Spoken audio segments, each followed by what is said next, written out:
Uh, or actually, sorry, I should be doing the name of the stream today. Hey y'all, Dark Sauce here.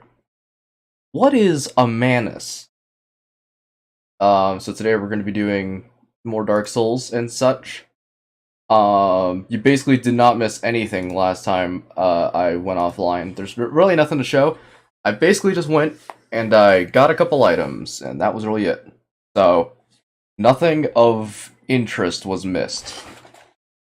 But I did get the full Guardian set, started just walking around a little bit, bought something from like every shopkeeper, and was browsing the boss weapon collection that I could have, but decided not to get any boss weapons because I don't have a lot of, well, things to turn into boss weapons.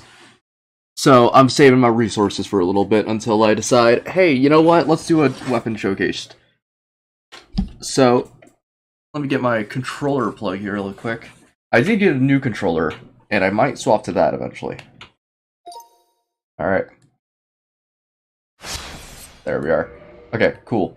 And I believe the options are a little tiny, so we'll do this, this, and this. Okay.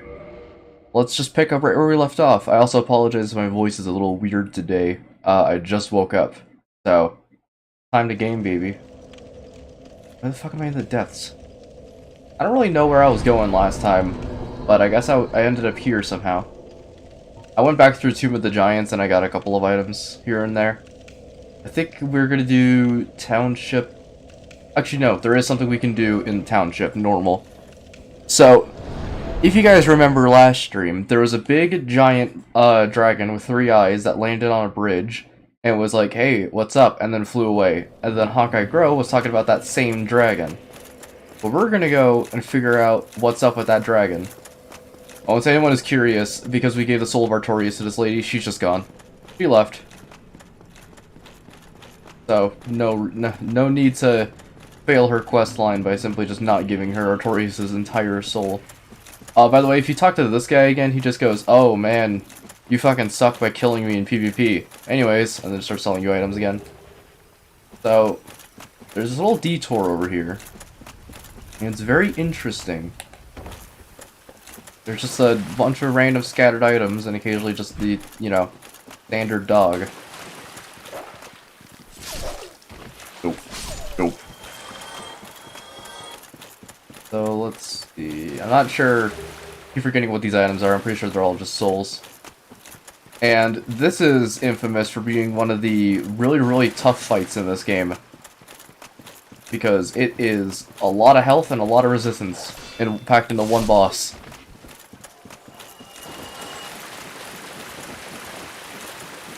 Let's see, over here... Oh, I also can do a couple of funny things today now. I boosted my intelligence up by just a little bit off-stream, using the souls that we had, and basically just... Okay, you need to die now. And I basically just went through, leveled up my intelligence a bit, so now I can buy... some good reflex on me. Now I can buy some sorceries from Logan, and I can also use a couple of those spells. But only a couple, because I leveled up just enough to do one. Oh!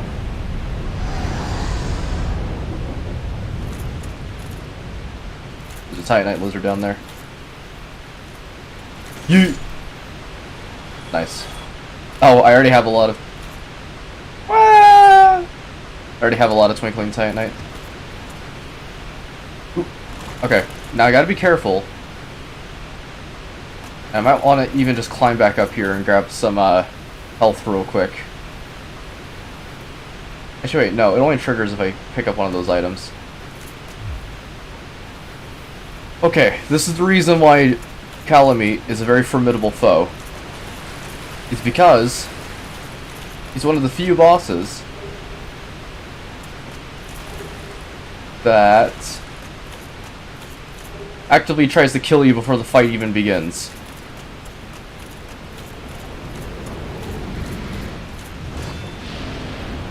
Whew. I don't know even how I lived that.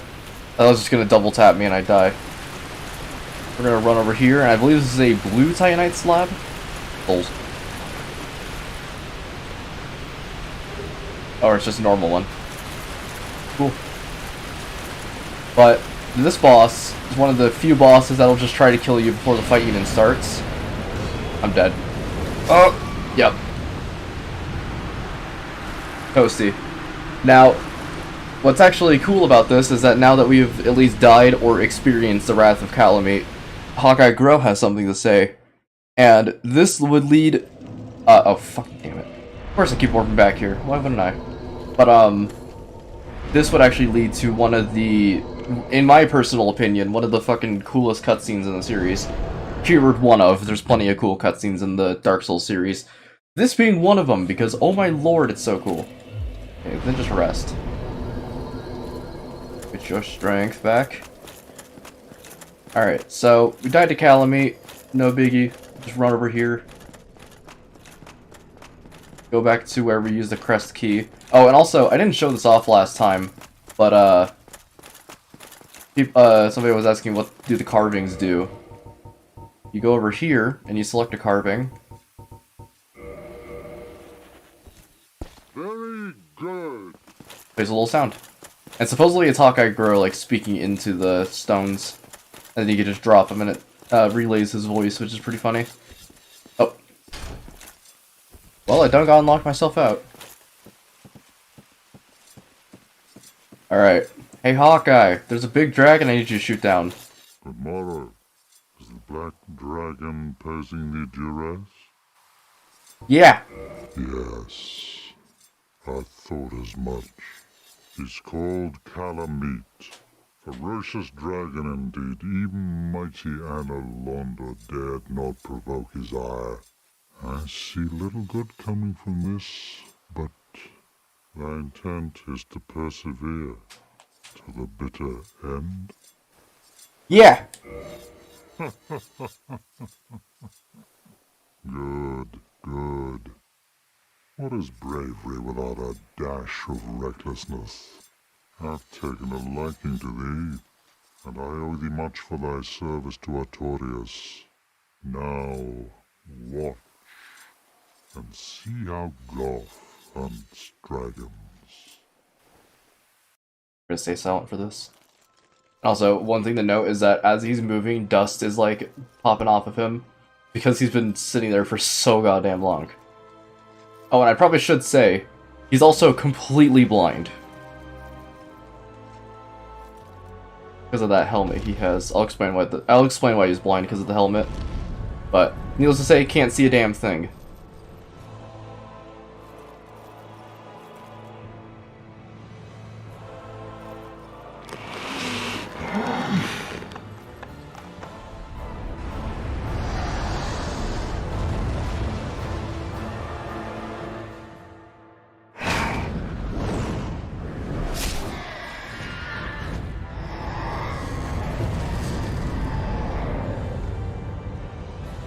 Yep. Hawkeye Grow blind shot crippled a dragon out of the air. Yes. A truer shot was never loosed. That bat will be grounded for a good spell. The rest is in thine hands. I await good tidings. Ah, dragon slaying. Knighthood's highest calling. What a fucking badass. I love his whole deal. So, I also wanted to say, the reason why he's blind is because of a funny little story that happened. Also, we're just gonna go now, probably try and kill Calamite. This boss is rough, though. So, strap in. But, so, he is a giant, as evidenced by the fact that he is giant. But, commonly, giants in Dark Souls are treated as, like, basically nothing, like slaves and such. Which is the reason why there was one who was yucking firebombs, there was one pulling, like, gates open, there was one that was, like, for example, taking boulders and putting them in Sen's Fortress. They were all just doing, like, menial tasks. So this guy shows up, and he is one of the 4 Knights of Gwyn. Which, the 4 Knights include, that lady who was asking for Artorias' soul. You got Artorias. You got Ornstein, and then Hawkeye. So So Hawkeye eventually is told that a bunch of humans fitted him a new helmet, and they filled it with, like, I believe tree sap, and they basically just, like, put his head in that, you know, helmet full of that tree sap. It got stuck to his head, and then eventually, just over time, he just got blind because he couldn't see out of it. So, pretty damn badass, considering the fact that he's able to snipe a dragon out of the air like that. But I mean, the easiest way to defy someone is to just shoot a dragon out of the air. That'll do it. All right, so we enter here. I believe we won't be able to see him just yet. But I think he's just around that corner. And this fight is rough, so I'm going to be equipping a couple of defense rings. You can also cut off his tail. That's hell in and of itself, so I might try it. And also, and this is an optional boss, we don't have to fight him. There he is. Kalameet. Big old dragon. I need to remember his moveset because I haven't fought this guy in such a long time. That's the dive. And that's ample opportunity to go and try and get a tail cut. Ooh. Oh yeah, apologies to people who don't want tinnitus. This boss has a move where he basically lifts you psychedelically into the air and makes it so you take double damage, but in doing so also gives you tinnitus, so an attack on both senses. Do your tail slam. No. I also should get a sample size of how much damage I'm doing. Oh, not a lot. Okay. That's fine. Whoa! They got Beyblades. Yeah, this fight's gonna take a little bit. I apologize. Ah! I probably should be equipping a Great Shield, but I don't think I have the strength for it. Do your tail slam.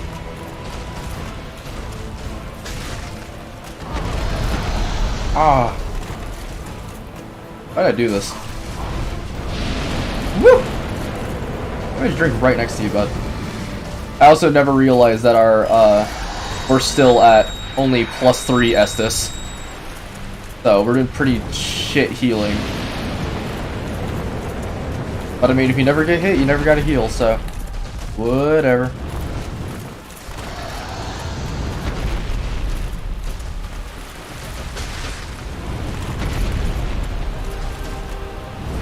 Get back here. I'm pretty sure shooting the eye also has like a special animation, but we probably won't be able to do that.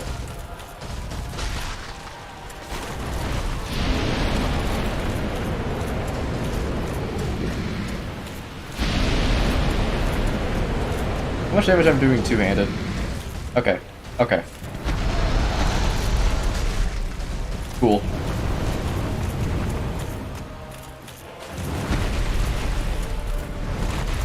Okay, I need to bait out a tail slam from him. And what this grants me, I believe, is the Obsidian Greatsword, which is actually a really cool weapon, and it's pretty viable, all things considered. All I gotta do is get a good couple of swings in, so this is gonna take a bit, but as long as I get the tail cut once, I never have to do it again.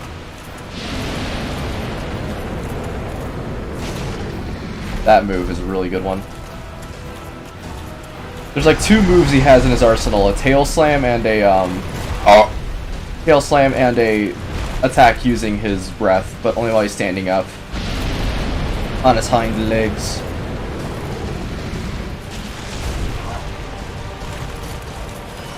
Get away from that. That grab attack is basically just instant death if you don't know this guy's moveset. He'll hit you with it, and then he basically just allows you to take double damage.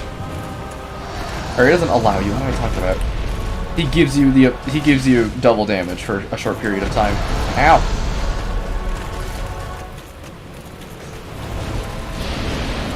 One to the left. A good tip to know about every single dragon in all of the Dark Souls games: if they fly upwards, but if they fly upwards perfectly vertically, that means they're about to hit you with a like a fire attack. from below. Whoa! That was whack. Alright, perfect. Good. Just one tail cut at a time. That's all we need. Or one tail hit at a time. I also probably should find a way to upgrade my Estus a little bit more. Because I don't remember if there are too many Fire Keeper souls left in the game. There's one in the Duke's Archive. Wow. One in the Duke's Archives I can grab. Oh, okay. Shit. Damn it. Alright.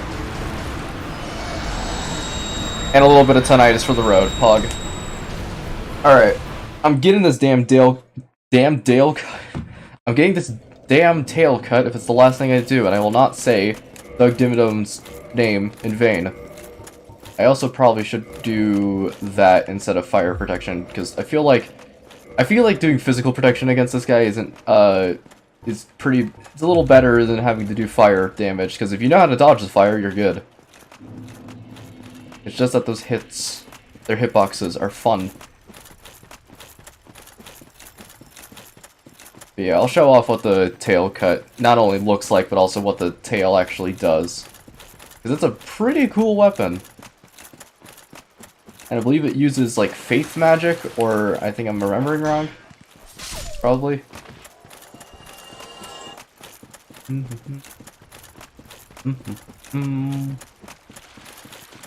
gonna run past all these dogs, I don't really care. I dare not provoke the dog's ire. I also could test if, like, pyromancies work against this guy. Which is a massive given, because, Jesus Christ, it's a massive dragon. I mean, what do you expect? I think I can grab on those ledges. No, it was just a Titanite lizard. Alright, round 2. Let's hit it.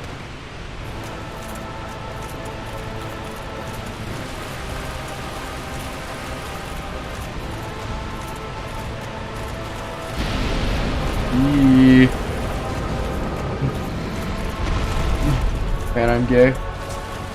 Aren't we all in some capacity? Woo! That attack's hitbox is surprisingly small for being an AoE.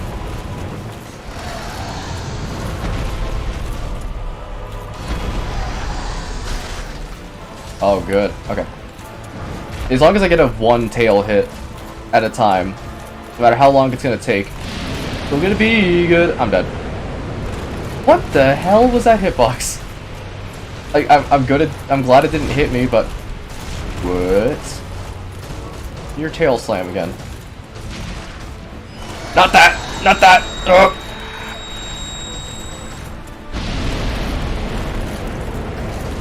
Okay. I need to conserve my stamina a little more. Ah! Okay, he's gonna hit me with a fire attack, I believe. Or a charge. One of the two. Your tail slam. Yeah. Good. Just one tail hit at a time. That's all we need.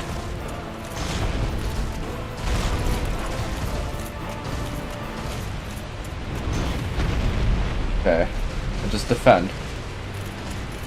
This is all about playing strategically, because you don't want to get hit, because you will lop off like all your health in a single attack, so just being careful. And not getting hit by fire. They're trying to go for the dragon's stupid tail. Am I dead? Is that death? Really? I was gonna say the moment I stand up I'm about to get incinerated, but no, we're actually good. Believe it or not.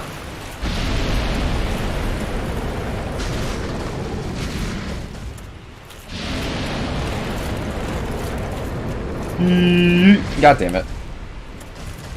This is one of the harder tails to cut in the game. Just very annoying. Or he only has like 2 moves where he puts his tail on the ground. But like firmly, so you can actually hit it. And that being one of the attacks. Okay, good. Okay, can't hit it from there. You could probably do a lot better if you're using a long sword, but because I'm using halberd, it doesn't really work, so whatever. Okay, let me just move around you there, bud. Go just chug right in front of you, bro. Woohoo! Jesus Christ.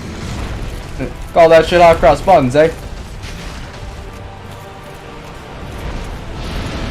Oh god, my one-liner is getting me killed. Yes.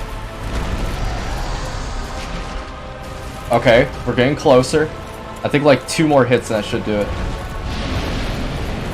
Oh!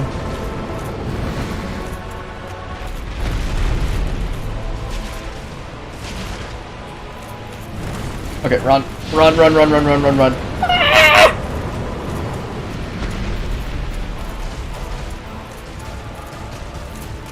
Nope. No, no, no, no, no, no, no. Not taking double damage now. We're so close. No! That could have been it.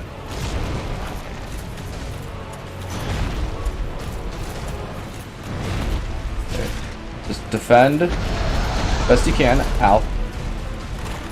Just defend thoroughly. You should be good. I tried to roll into that. Didn't have enough stamina. As long as I'm also dealing chip damage to him over time by using failed tail cuts, we should be good to just kill him after this. Okay, come on, you're so close. I'm getting this damn tail cut if it's the last thing I do. Oof. Toasty.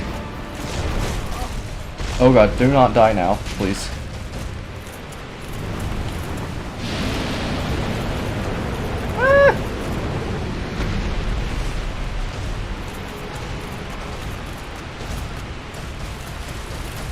No, no, no, no.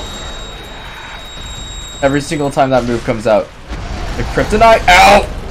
He focused me hard on that attack.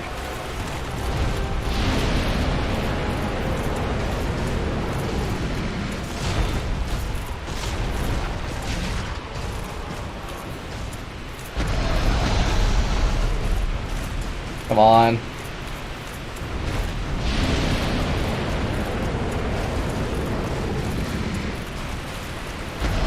Okay.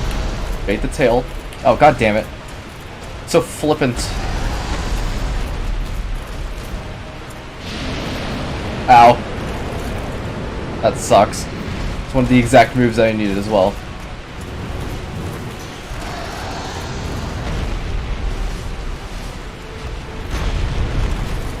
Oh, I love the backwards roll when you're doing that.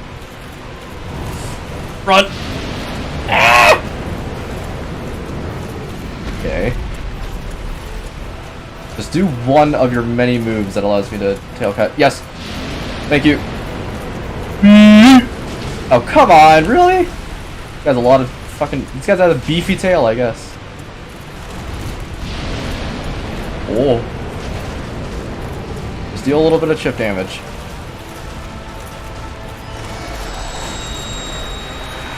Ah.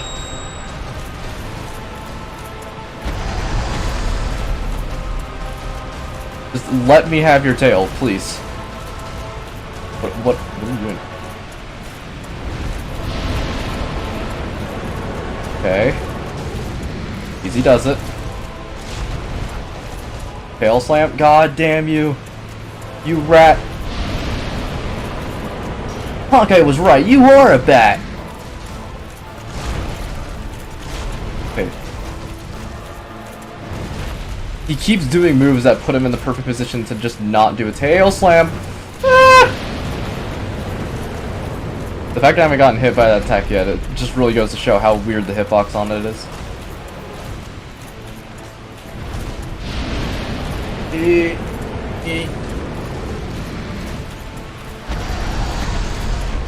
Tail slam. Bruh!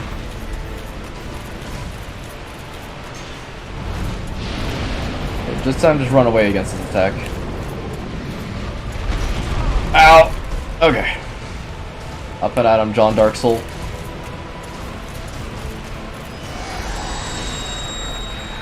Ah, no. To the tail slam, please.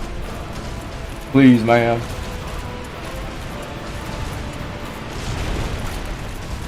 To the Tail Slam, please, ma'am.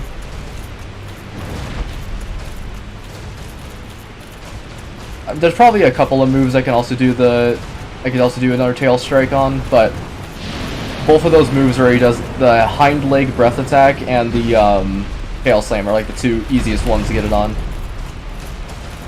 We're so close, all it needs is like 2 hits. Yes. God damn it. No! Why are you like this? I'm fumbling the ball.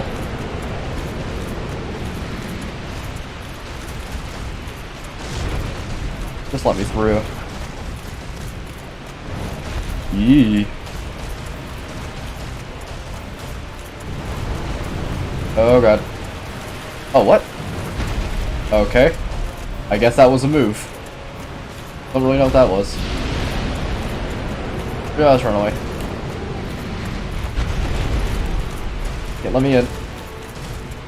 Down and around. Weave! Okay, so goddamn flip it with this moveset, please. Just let me attack your tail. Please, man.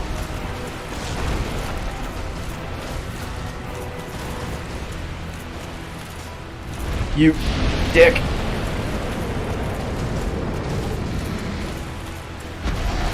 Oh. Okay. It's good to just, like, if you're trying to go for tail cuts, it's good to just, like, not focus on the enemy. Whoa. That could have been bad. That is bad. I also apologize, this is incredibly boring, me trying to get a tail cut on a boss I can murder, like, right now. But I gotta get this. It's a cool weapon. And I'm pretty sure it's one of the rare weapons I need to get for, an achievement. Yes. Yeah! There we go. Alright, Calamite. Now it's time that you die. No, Mr. Bond, I expect you to die. Oh god. Also don't have enough stamina. Alright, Calamite, you're going down. Like, now. I kind of want to show off what that move does to the people who haven't seen it, but I just look it up. Essentially, you get, like, he, like, lifts you up telekinetically, and then shrieks at you, and then he uses that to inflict double damage upon you for a little bit.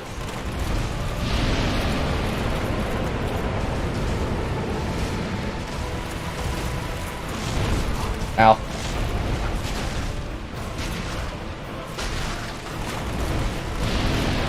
I kind of want to yuck a fireball at him as my final attack. Woo. Any button? Roast Dragon. What game is this? This is Dark Souls. And that was one of the hardest fights. Alright. Well, I'm glad I did that at least second try. And we got the tail cut. That's really nice. In fact, let's see what the Obsidian Tail is all about. Oh, I also went off stream, and you missed it, but I did the double Guardian fight. The, like, Sanctuary Guardian.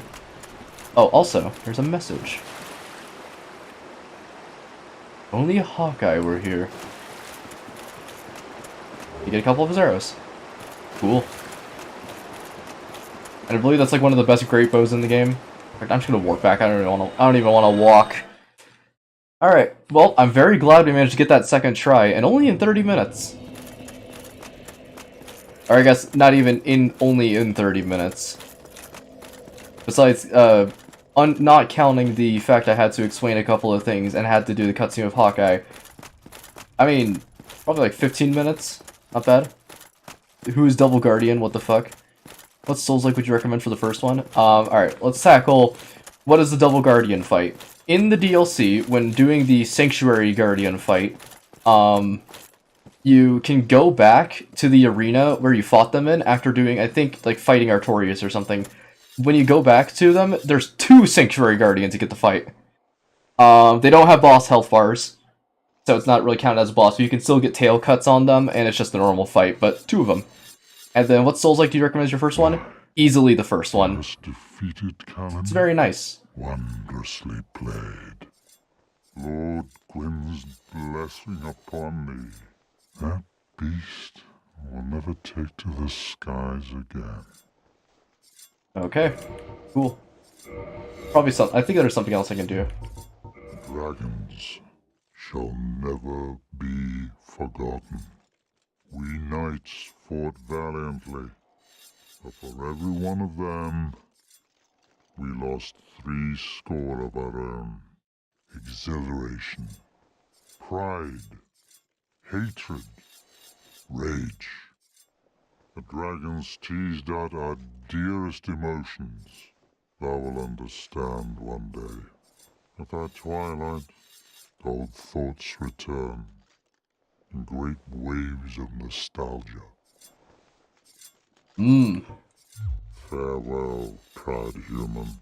May every honor be bestowed upon thee. Thank you. What a cool guy. I got the third one for the first like a month ago and I'm at Abyss Watchers. If you want a really good tip on how to fight Abyss Watchers, their poise is absolutely dreadful. So if you just like get yourself some incredibly heavy armor, double daggers with like lightning attacks on them, / using gold pine resin, you can just maul them down. Yeah, the Guardian is the boss of the DLC. They're like the first boss, and if you know what a Manticore is, it's like half lion, half eagle, half scorpion, whatever. Basically just one of those. Actually, can we go back? I wonder if we can actually see if there's a, Guardian, yeah. Hold on, I want to see, if I go back here, does it allow me to go back to the Double Guardian fight, or just not have the Double Guardian fight, because I already killed them? And also, if you'd like context for what I'm talking about when I say Sanctuary Guardian, if you go to the live tab on my feed, then you can figure out. Oh, there they are. So, yeah, I didn't know you can actually refight them over and over again. This is the double Sanctuary Guardian fight. When you enter here for the first time, it's only one of them and it's a boss fight. When you enter here for the second time, it's 2 of them and they're mini-bosses. But you can still cut off their tail and get a cool whip, which I believe is this one. Pretty cool. I probably shouldn't be wielding around right in front of them because they're probably going to get a little pissed. But, yeah, the moment I walk in here, they're just going to tase me, so really don't want to go and fight them right now. But I basically killed them both off stream, and then I got another tail cut on the other one. And so I was able to easily just go over and sell one of them for an insane amount of dosh. But I think it's time to finish off the DLC. The only way I know how. Which is going to fucking kill Manus. It's time to murder Manus, baby. Oh, baby, it's time to murder Manus. And I need to draw Manus. He's such a cool design. Also, welcome to the Cavern of the Abyss. Sorry. I believe I already have enough Titan. Yep, I'm just gonna say I have so much Titanite in my inventory that it's probably not even gonna equate to anything. Also, there's a bunch of these goobers. And I believe this is, like, the best possible spell you can get as playing Sorcerer. But in doing so also makes you look like the biggest asshole. Ah! Don't die. Woohoo! Alright, focus the big one.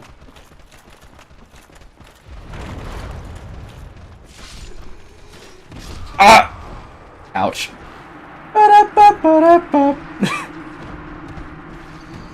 I could have rolled. But yet, I did not.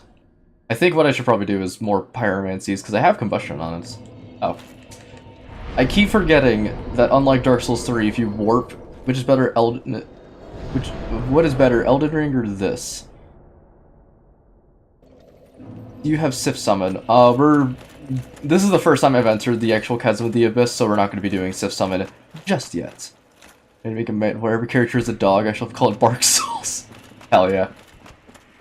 I would recommend, okay, for first-time players, I would highly recommend playing this one, because while it does have its incredibly difficult fights, it's like, it kind of teaches you the basics of what Souls-likes are all about. Like, you have your retrievals, you have your Estus Flask, you have how to upgrade an Estus Flask, you got enemies, poise, all that jank. It's pretty cool.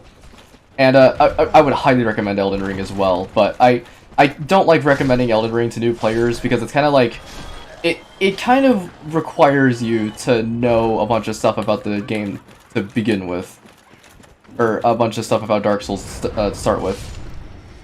It doesn't really, but there's a couple of correlations you can make. All right, and there it is. There is Darkbead. If you are playing Sorcerer and you would like to do PvP, make sure to snag Darkbeak to make yourself instantly have the most terrible reputation on the planet. Just let me tell you, I love hard game. Why did I do that? My brain is turned off and I didn't even realize I was over the fucking bone. 3 was my introduction. I've been seeing a lot of people play 3 for their first one, and while I don't think that, well, I personally don't believe that you should play the first one as your starting one, it's still one of the really cool ones that it's pretty cool. It's neat, although I would what I would say is if you play 1 then 3, you can pick up on a lot of the stuff that's from 1 in 3. Like, for example, you got a couple of NPCs that carry over from Dark Souls 1 into Dark Souls 3. And it's pretty cool. You can see a lot of comparisons from there. But Dark Souls 3 being the first one is not too bad. Also, there's ghosts. These are the humanity ghosts. And I'm pretty sure they are some of the only enemies in the entirety of Dark Souls. Also, spooky. We'll have to go investigate that in a moment. These are some of the only enemies in Dark Souls that I believe do contact damage. So be incredibly careful. Stop laughing! Fuck. So mean. In fact, where's that little ledger perched on? Oh, never mind. Why did you go for the melee attack? You have literally the best melee attack in the game, which is a spell. Okay. Screw you, I'm gonna go play Minecraft. Have you played Bloodborne? I have not played Bloodborne, as I do not have a PlayStation. If Bloodborne ever gets ported to PC, which I guarantee it probably won't, if it does, I'm gonna wig out. And I'll probably stream all of it. But, as of now, I have seen everything about Bloodborne, though. So I know, I know the Orphan, I know the secret endings, I know all the crazy stuff about that.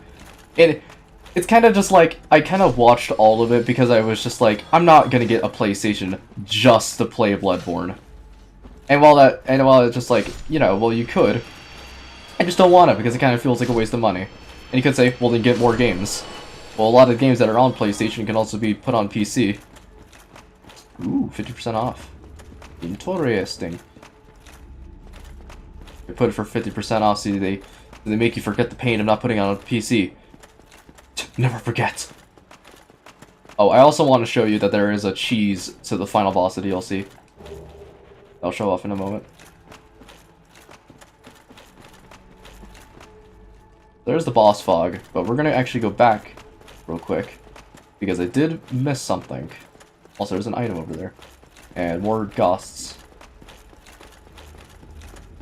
Also an item up there. A lot of stuff around here, I forgot. How just much stuff there is. You don't hate me if I'm gonna play a Hogwarts Legacy or what name is it. I do not hate people on their game choice. And I don't really like Hogwarts Legacy, but I'm not gonna dissuade people from playing it by telling them that it's garbage and you're gonna hate it and you're giving money to J.K. Rowling. That is your decision. That's your decision to make. Elden Ring is heavy meta-based and I don't really like it. It not only is meta-based, it's meta, like, almost required at some points. Oh god, I'm gonna die. It's meta-required at specific areas because there's so many bosses that are just like, oh, hey, do you have this really cool boss you can kill with melee attack? Just use bleed. Just use bleed. That's pretty much just the entirety of Elden Ring. It's like, if you're not using bleed, then you're just gonna lose. And while I do believe there's a lot of bosses in Elden Ring that are really cool, like, some of them are just like, yeah, the best way to fight them is just use bleed.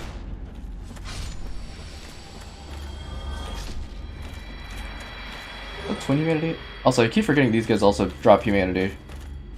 I mean, no shit, they're humanity ghosts, but I didn't know they dropped it. Because they kind of are them. Yeah, I like the little humanity ghosts. They're really spooky, but in a fun way.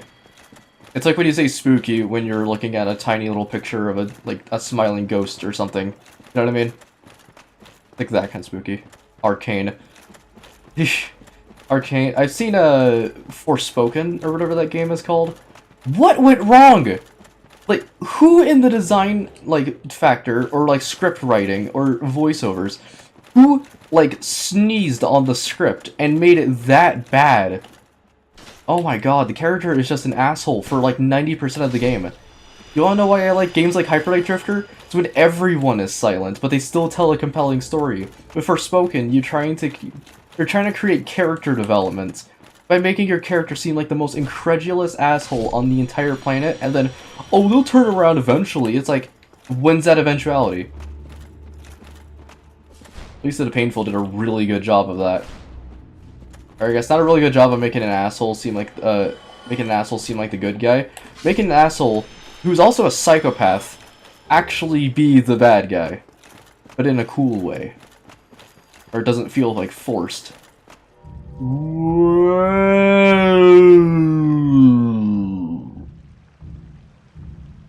You think the moment it stops at the very top, you just get launched. That honestly be kind of fun. Alright, we're back here. Shortcuts. Not only that, but it costs $70. Oh my, you're right. I keep forgetting that the now new standard for AAA games is just $70. It's like, sure, we'll just keep increasing the price of them and just making them bad. It's like when Hi-Fi Rush came out. That game was it was a finished game when it came out, and that's why it's so good. You play it and you're like, wow, this is a finished game. And sure, it's cheesy, but it's meant to mimic that 2010 style. Also,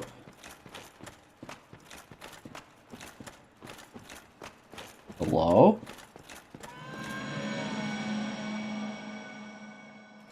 Okay. Well, this doesn't seem suspicious at all. Did I approach this from the wrong angle and now I'm gonna die?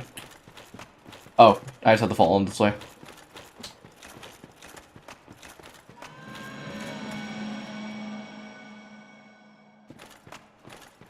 Yeah.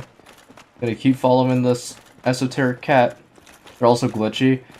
Dude, the glitches in some of them are just absurd.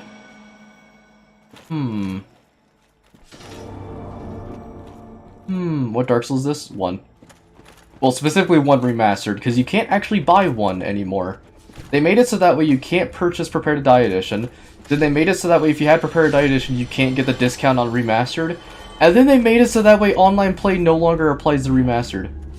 Never played it. Never played, should I? Okay, here's my thing about Dark Souls. I would highly recommend Dark Souls, but try to play it with a little grain of salt, because the whole game is just about dying. Consider it, kind of play it like a roguelike almost, except you're not really losing a lot. Also,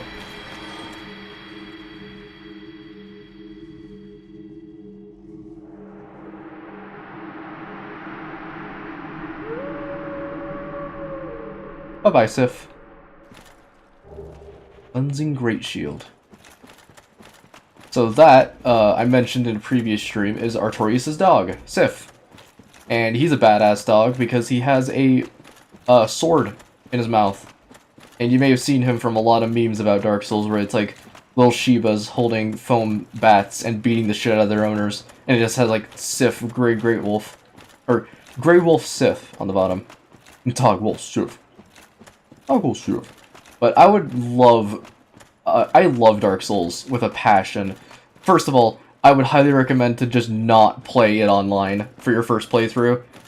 Just kind of experience everything without like invaders and stuff like that just ruining the fun. Played all the newer ones, not the old first and the second Souls game. Play the first, I would highly recommend it. But the only problem is that the second one, I have gripes.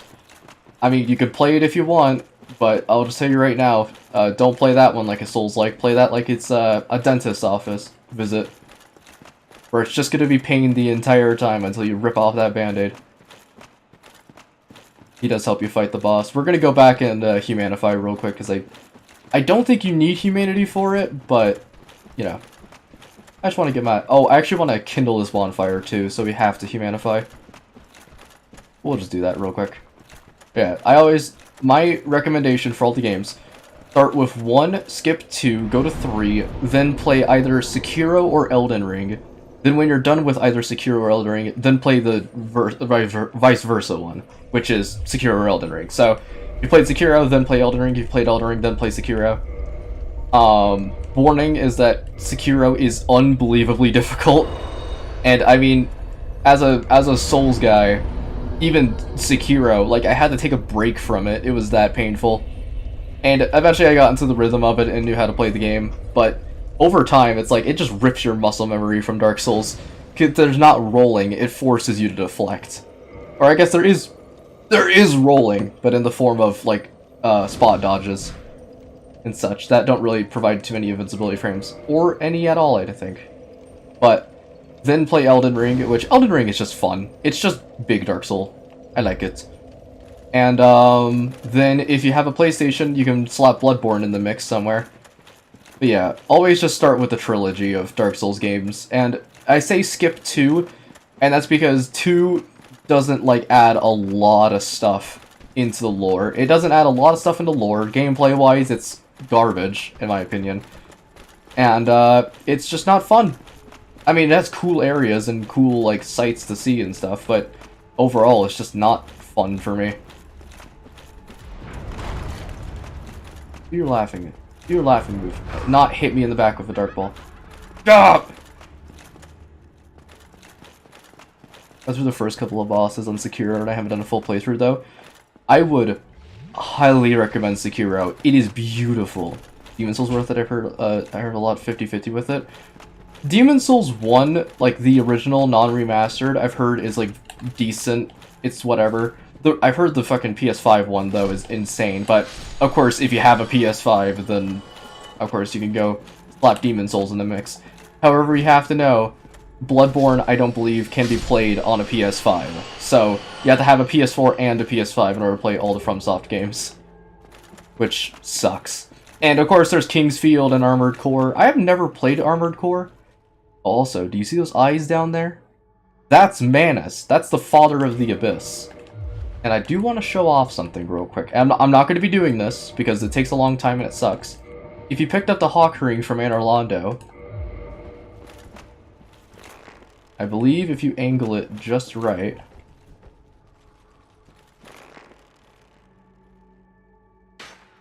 Oop, at the wall. There's a way you can hit the boss. There it is. So, if you have an incredible amount of arrows and dedication, using the Hawk Ring, you can kill the boss from here. If you end up hitting the boss enough, he dies. It's insane. On the cheese, we are not cheesing. That takes so long, and I just want to fight this guy. I need to claim my birthright about killing this guy, because long ago, in a land far, far away, I broke a monitor against this guy on stream. But now it's time to grow up a little bit. I played it, I did the stream back in, like, when I was 13 or something, and now that I have advanced, it's now time to just stop being pissy about this guy and fucking murder him. And the broken monitor story is a long one, but, needless to say, I got really pissy against this boss when I was 13, and then, I was like, break monitor. Ah!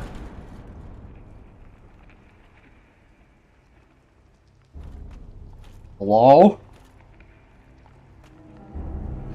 Manus, is that you?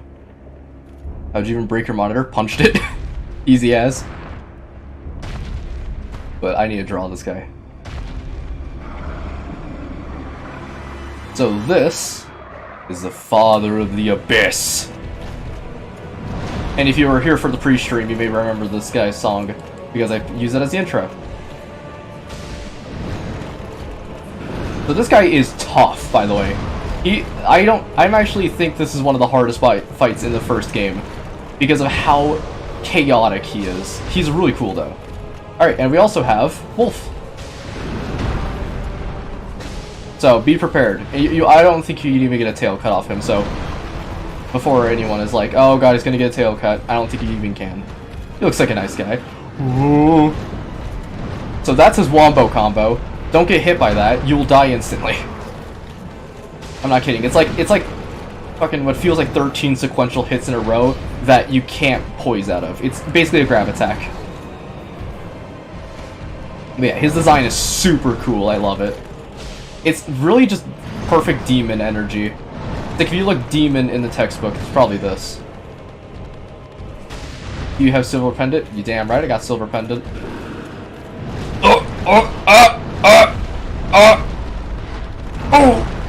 Oh, that actually do a lot of damage. Yeah, Sif is here to help. So, Artorias... Oh, Sif just got bitch slapped. Oh, poor dog. So, for context, Sif is Artorias' dog. Artorias got consumed by the Abyss. But in doing so, used like a last bit of his remaining power of like holy energy to put Sif in a protective barrier to save him from the Abyss. Which is the reason why we found him in that little golden aura. So, what a cool dog owner.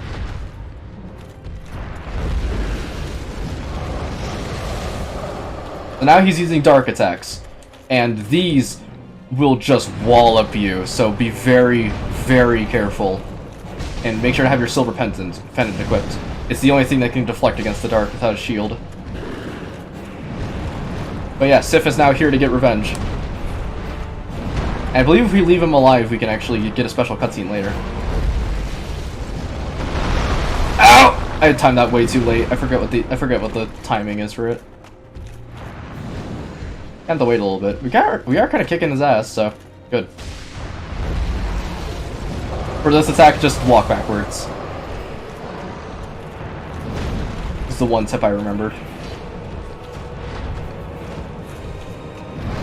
Oh, and I would highly recommend a good tip for any first-time Dark Souls players. If you know you're not going to be able to roll against an attack... If you know you're not going to be able to roll against an attack, just defend. I mean, it sounds simple, but like, seriously, some people just love to try and roll against attacks they know they can't roll against. So just use your shield. Be like, I knew I wasn't going to roll against that, and I used the shield and take any damage anyways. The dark attack looked like that Crystal Sage one. Yeah, I can see it. Luckily, those dark beads don't do a lot of damage. Oh, wrong one.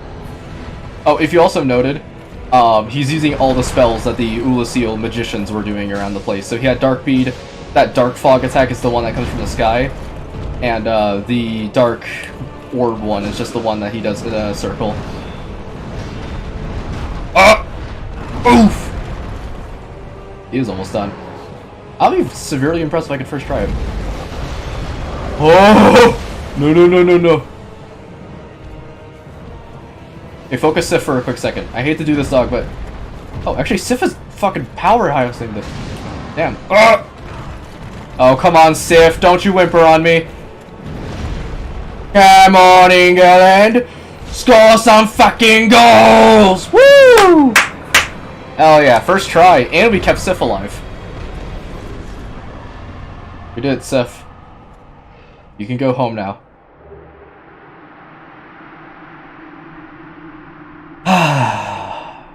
We did it. That's the DLC done. And this is Dusk of Oolacile. So now, she doesn't say anything, except for whimpering, because, you know. But, yeah, we can now go back to, I believe, Elizabeth Mushroom, and she commends us. This is also one of the few examples of having a bonfire, in the boss arena in Dark Souls 1. Actually, that's a lie. There are, like, 4, but, you know. So let's see, I believe if we go to Oolacile Sanctuary, we can go back. Oh, and also, to anyone who hasn't been picking this up, we're in the past right now. I wanted to actually say this because I completely forgot to. The way this place is, well, here, is that this is in the past, because we visited the grave of Artorias in the real world. We went back and were able to fight Artorias. I have awaited thee. Thou hast rescued Princess Dusk. and rid us of that terrible primeval human, even halting the spread of the abyss. I salute the grandeur of thine enterprise. Please allow me to express my gratitude. I thank thee, as do we all. Yippee! I got mushrooms. I will remember thee, but I will keep thy story to myself. This is the best way, for thou art come from a time far ahead. No one will sing thy praises, but yet thy greatness shall live on, for it shall be my purpose to remember all thou hast done for us.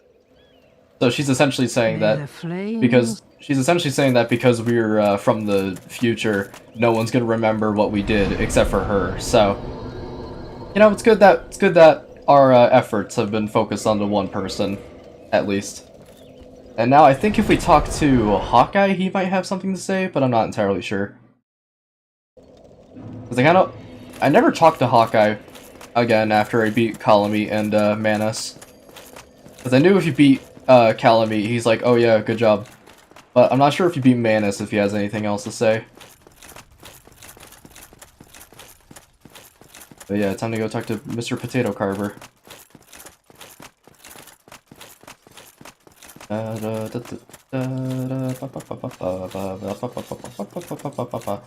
Oh, I'm also glad we managed to get the entire rest of the DLC done in about an hour, so pretty sick. Thou comest again, legend of humans. It is always an honor to speak with thee. Yeah, he's cool. Ah, this great bow? Oh, I shan't need it, with no dragons to hunt. I know not if a human could even operate it. But here, thy need outweighs mine. oh hell yeah! But it's right there though. Farewell, proud human. May every honor be bestowed upon thee. Hell yeah! We got his fucking bow. That's pretty sick. I only thought that you can actually acquire his bow by killing him. Which unfortunately I have to say in previous playthroughs, when dabbling on if I kill every single person. I think you find this guy's corpse in Dark Souls 3. I don't think you find his corpse, but I do believe you find, like, his predecessor. If you remember the giant who was firing arrows on the top, he's using the same arrows that Hawkeye Grow uses. And he also drops the Hawk Ring, which is the same ring that is associated with Grow. Pretty cool. Let's see if I can. Ooh. Let's see what this looks like. You know, I actually want to try it on. I can medium roll with this, I just realized.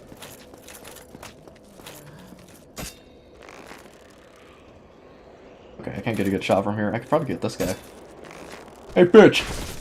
Actually didn't do a lot of damage. Yeah. Yeah. Yeah. And I have to finish him off somehow. Alright, cool. We got Hawkeye's bow. Very nice. The only reason why I thought you couldn't get it, until you, kill him is because when dabbling, if you kill him, you get his armor set and you also get the bow. And then there's also that lady who, has the gold and silver tracers. If you kill her, you get her armor set and the gold and silver tracers, so kinda just killing everyone gives them their armor sets. But I'm very glad we managed to get, Manus down in first try. That is a rough fight. But I think now it's time to go back to our timeline. And I believe if we talk to Logan, he might have something to say now. Or we also have to talk to Dusk later. Be sure to do that. Forgot the lore of this game, I just remember something along the lines of the main character is just a random guy that saves the world. Pretty much, yeah. All you really need to know for the footnotes is that your character will never be remembered by time, but he is the most powerful being in this entire world. Oh, hello. I appreciate the attention, but you really should speak to Master Logan. That will certainly do you more good. Goodbye, then. Do stay. I hate that giant and undead settlement because he kept trying to kill me when you walk back to the tree boss fight. If you talk to the giant, he makes peace with you, by the way. Hello there. Oh wait, I guess no. You don't even need to You don't need to... Hello there. I have enough intelligence. Want to buy your stuff. If you talk to the giant by doing some tower shenanigans with Sigward, or... yeah, I think it's Sigward in 3. Not Sigmire. If you talk to the giant, he makes peace with you, and then you don't have to do that run up. He only shoots the enemies after you talk to him, instead of the enemies and you. Oh, we forgot to check out the Obsidian Greatsword. Oh, we can even wield it! We can fast roll with it! This is actually a really powerful weapon compared to the halberd. Alright, let's see. Dark-type regular. This greatsword is one of the rare dragon weapons. It's formed by the tail of one-eyed black dragon Calamite, the last of the ancient dragons. The mystical power of the obsidian blade would release when held with both hands. Alright, let's see it.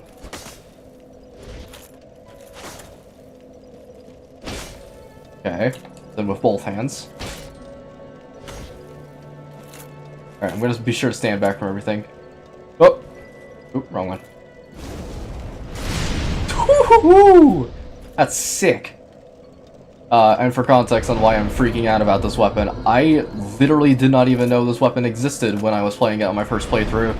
Because I never realized that... I never put 2 and 2 together and realized that if you chop off the dragon's tail, you can probably go and, you know, get some of that good with the tail cuts. I never realized you could, because I just never put it together that Calamite's a dragon, and he has a tail, and Dark Souls 1 is infamous for having tail cuts. You know what we never did? I just realized we never did this. We might need to actually go do something real quick. Go to Daughter of Chaos. I kind of want to take a trip down to Lost Izalith to get a couple of things, because that's where we can advance a couple of quest lines. Oh, and by the way, in case you're wondering where Sigmire is, he is here, in Lost Izalith. It's just that I advanced his quest in a little bit, because he's upgraded his sword. Yeah, because generally all the dragon scales are just for dragon weapons, of course. Dark Soul dragon boss fights are annoying. They're annoying mainly just because it's just big. Lots of health. Quick tip for you. In Dark Souls 1, if you paid attention to the intro cutscene, it actually tells you one of the best methods of killing dragons. Gwyn peeled apart the dragon scales with mighty bolts, I believe is the correct quote. So, if you just use a weapon that has lightning on it, you can do some major damage to them. You two-handed, the sword takes about 50 durability of it, you're gonna break it for 7 times. I do know that using the weapon arts of, like, Grant and stuff like that, just shatter the weapons. But I guess I never really tussled with this weapon. I do know about the, like, Dragon King... like, was it Dragon King Greatsword or whatever? That's one that I'm, well acquainted with after using that a lot during PvP. Alright, so we're gonna have to make a pit stop over here because we need to, we need to grab a cool thing from this guy. So the lore with this guy is, if you remember, there's the Witches of Izalith who weaved great firestorms. They had I think they had a brother somewhere in the mix. What are Dark Sigils used for Dark Souls 3? It's essentially Homered Bone, but you lose everything. It's just like, I think it's also meant to prevent like game breaks, so if you get in a scenario where you're out of bounds permanently, just use a Dark Sign, you'll be able to get yourself out. And they also have a failsafe. If you're falling for 5 minutes, it insta-kills you. So, I guess it's mainly used for preventing game breaks, or scenarios where you're soft-locked. You can use the warp backflash. No, not really. It's just for warping. So, actually, wait. Let me explain the lore of this guy. This guy is called Ceaseless Discharge.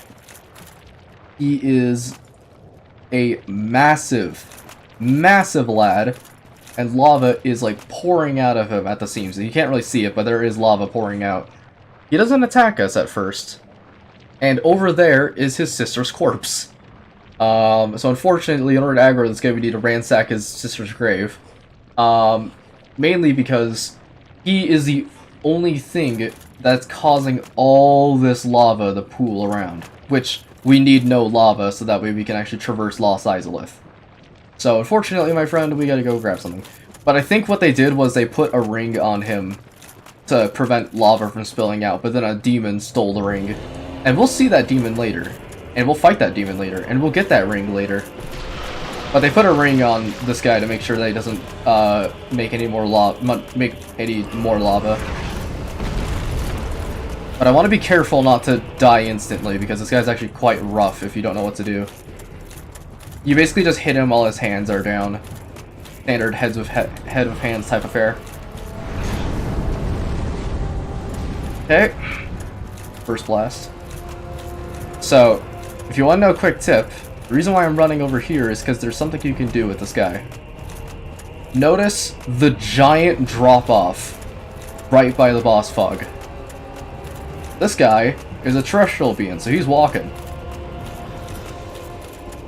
Now let's see what happens when a man gets pretty desperate in order to kill someone. Okay, he's approaching the edge.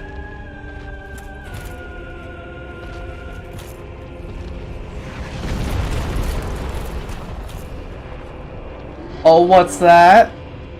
Oh, his little bitch boy stuck on the edge of the cliff? Well, I'm sorry, my friend. I mean, it seems like you're in a bit of a pickle. I mean, I could give you a hand, but I think I know where yours is. Yeet!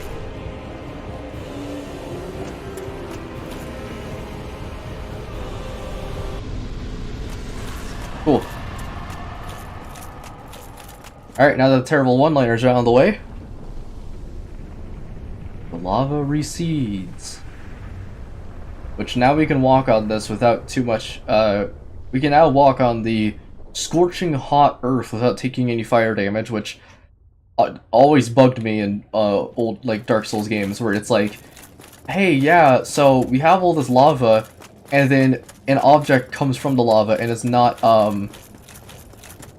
like, 10 billion trillion degrees. It's, in fact, basically as cold as just walking on grass. Cyberbullying at its finest. Not even cyberbullying, this is demon bullying. Just bullying someone to death. That is true. It is. We did kind of bully someone to death. I probably should have done a shrug game out just to seal the deal. Oh, also, demons. Now, if you want a good tip to know why Lost Izalith looks this way, it's mainly just because Dark Souls devs, I think, ran out of time when they were working on the game. They were like, we gotta get Lost Izalith done, like, now. So, if you want a quick tip on why Lost Izalith sucks, look no further than the fact they just ran out of time. Because, this is some downright Dark Souls Enemy 2 placement.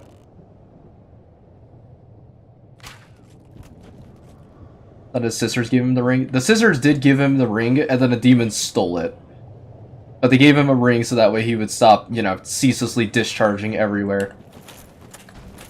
But, you know, all of them are pretty much either dead or dying. Yep. Yep. Yeah, this sword's pretty good. God damn. Also a Capra Demon over there. We don't like to talk about the Capra Demon. Nice. I'm gonna get these guys from afar. Because these demons don't respawn, so this is gonna take a second, but it's par for the course. Par for the course, baby. So he just carelessly dropped it and spawned a demon. Oh.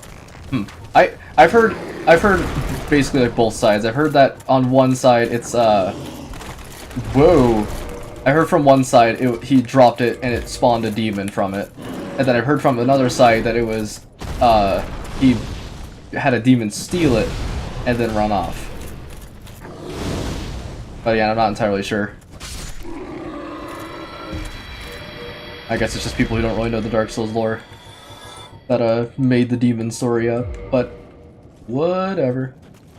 Something something, whatever. It's a demon has ring. Ceaseless Discharge no longer has said ring. And now we're gonna go kill the person who has that ring. Alright, we're good.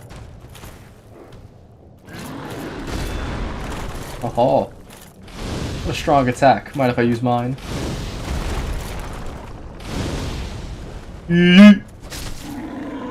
This combo is so good.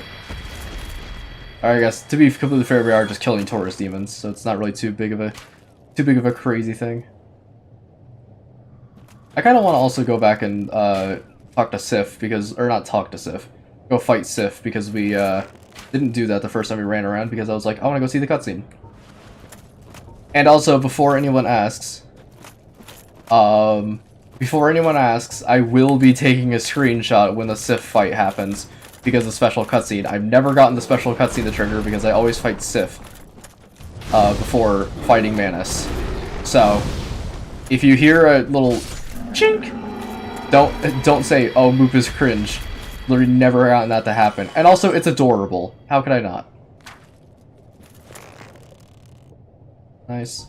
Two of them over there. I like the sound of that demon. I don't much like the tone of your voice, mister. Yeet. Yeet. And yeet. Just an easy combo. Okay, and you. Ooh, nice hits. I'm pretty good with these good long shots when I exactly know where I'm aiming. Alright, bring it.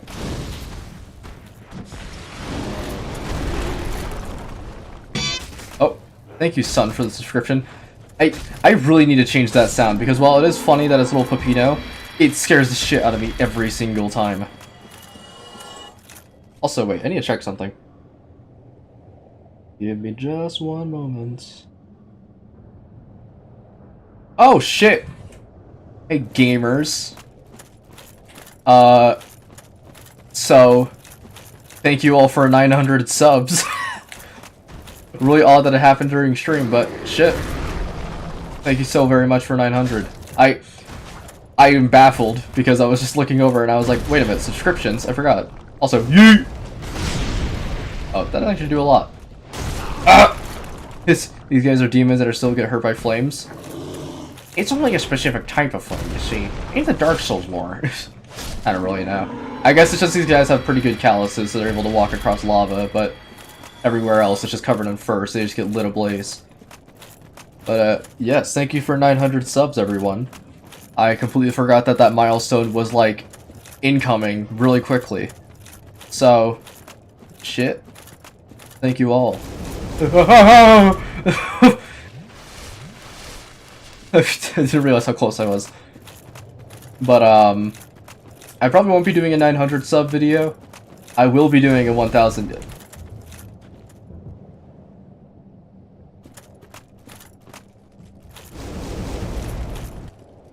Yeah, that makes sense.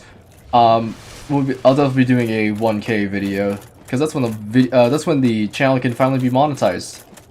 Which doesn't mean I'll be putting like mid-roll ads on Minos videos, but you know. Oh my god, look at that damage!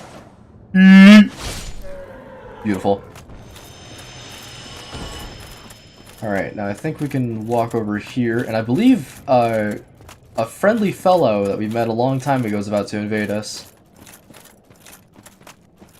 At least I think. A good way to indicate if someone has invaded you is to tell if bonfires are going out near you. Which, there are no bonfires that we've encountered, but there's one down there. Kirk, gamers. Kirk, chat, Kirk. Yeet. Oh my god, that damage!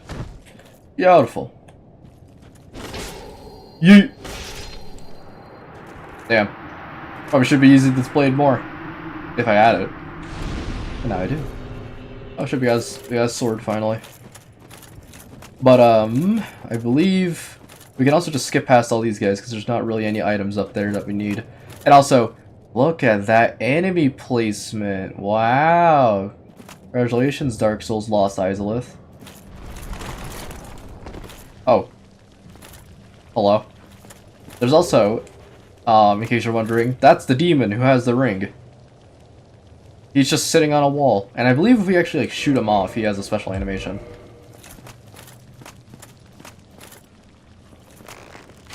Let's try it. Huh? Always point down when I kill that guy. It sounds weird, but I always like the respect of the people, even if they're NPCs. Maneater Mildred especially, because if you don't know, Maneater Mildred was actually a invader who invaded while Dark Souls was doing testing on the game. God damn it. Oh, that's just my Pyromancy Flame. I forgot that that's weapon break. I thought that was just partial weapon degradation, but no, that just breaks. That straight up breaks it. Yeah, Maneater Mildred's a character I have a lot of respect for, because they're one of the people that were added when Dark Souls was in development. Or not Dark Souls was in development, when they were trying to test out a couple of things, Maneater Mildred invaded one of the people that was testing it out, and they were just like, I like the cut of their jib, so let him in the game. Capper Demon Hog. Alright, and you may be wondering why it took so many souls to repair my armor. That's what standing in lava does for you. I mean, among other things, but standing in lava would certainly promote that type of shit. Oh, also, here's the unfinished enemies. I'm gonna swap back to the halberd and see how well this fares against them, because this is pierce damage. Pierce Morgan. Okay, can I actually, like, hit this guy? Oh, I actually forgot to equip my bow. Nope. I seem to remember you could hit them and it would, like, they just bounce out. Like, well, fuck this. I'm not getting here, getting chopped from a distance. Okay, this is a little more effective against these guys, so we're probably just gonna be sticking with the halberd. Of course, I could just upgrade the sword, but dragon scales are a lot. Oh, that sucks. I thought I could get the plunge attack. If you get a plunge attack on these guys on the stairs, then that's some hardcore shit. Ow! My bones are hitting. Dick. Cool. Drop anything? No. Also, hello. This is how you can get out of bounds, is using that guy. I don't know the exact method. All I know is that there is one of those little creepy crawly guys that you can use in order to basically cut half the area. Also, hello, Capper Demon. How you doing? What if I just yeet? Yeet. Oops. Sorry, I missed there. Yeet. Cool. And I think we could also do some Covenant shenanigans. But I'll do that in a moment. Or just later in general. I don't want to do it right now. Oh. Hello. You. Yeah. Gamer. You're forgetting you could just plunge attack them from whenever, as long as you get an overhead strike on them. Man, you gotta love Lost Izalith enemy placement. And you could say, well, this is Demon Ruins. What about Lost Izalith? Lost Izalith is worse. Trust me. We'll see that enemy placement. Ah! My character just loves aiming directly in between the legs.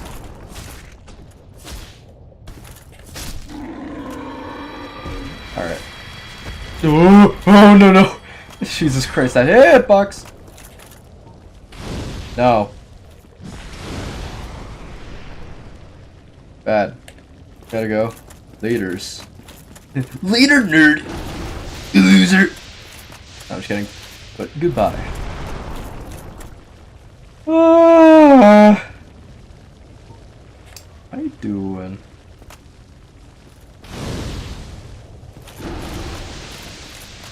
Not that way. Later, nerd. Haha, invisibility frames. Idiot. Okay, now I believe attacking these from behind is actually really effective. Nah. I'm just gonna go. See you guys. Nerd. I do also believe there is a quest line we can do, which is probably I want to do like right now. it requires us to save Solaire from an uncertain fate.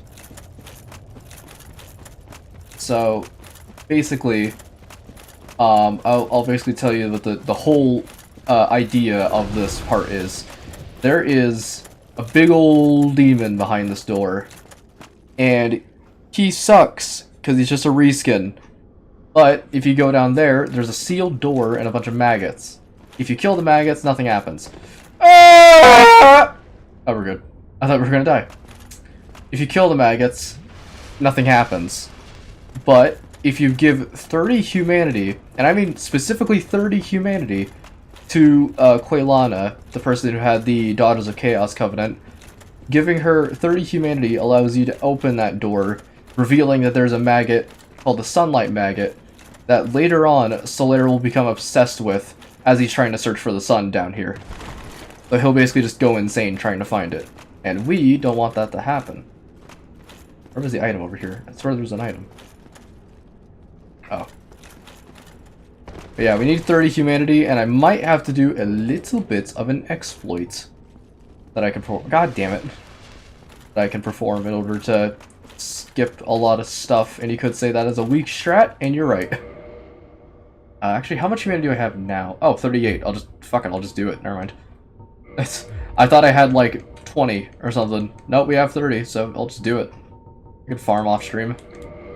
Normally, for this, I just do a little bit of an exploit in order to dupe humanity, but, we don't even have to do that. Don't even have to. And also, yes, I am basically sacrificing my, time to have to do this, but we gotta save Solaire. It's for the cause. Alright, so now, I believe, if we go over to here and pop 30 humanity... Good, we can go back from here.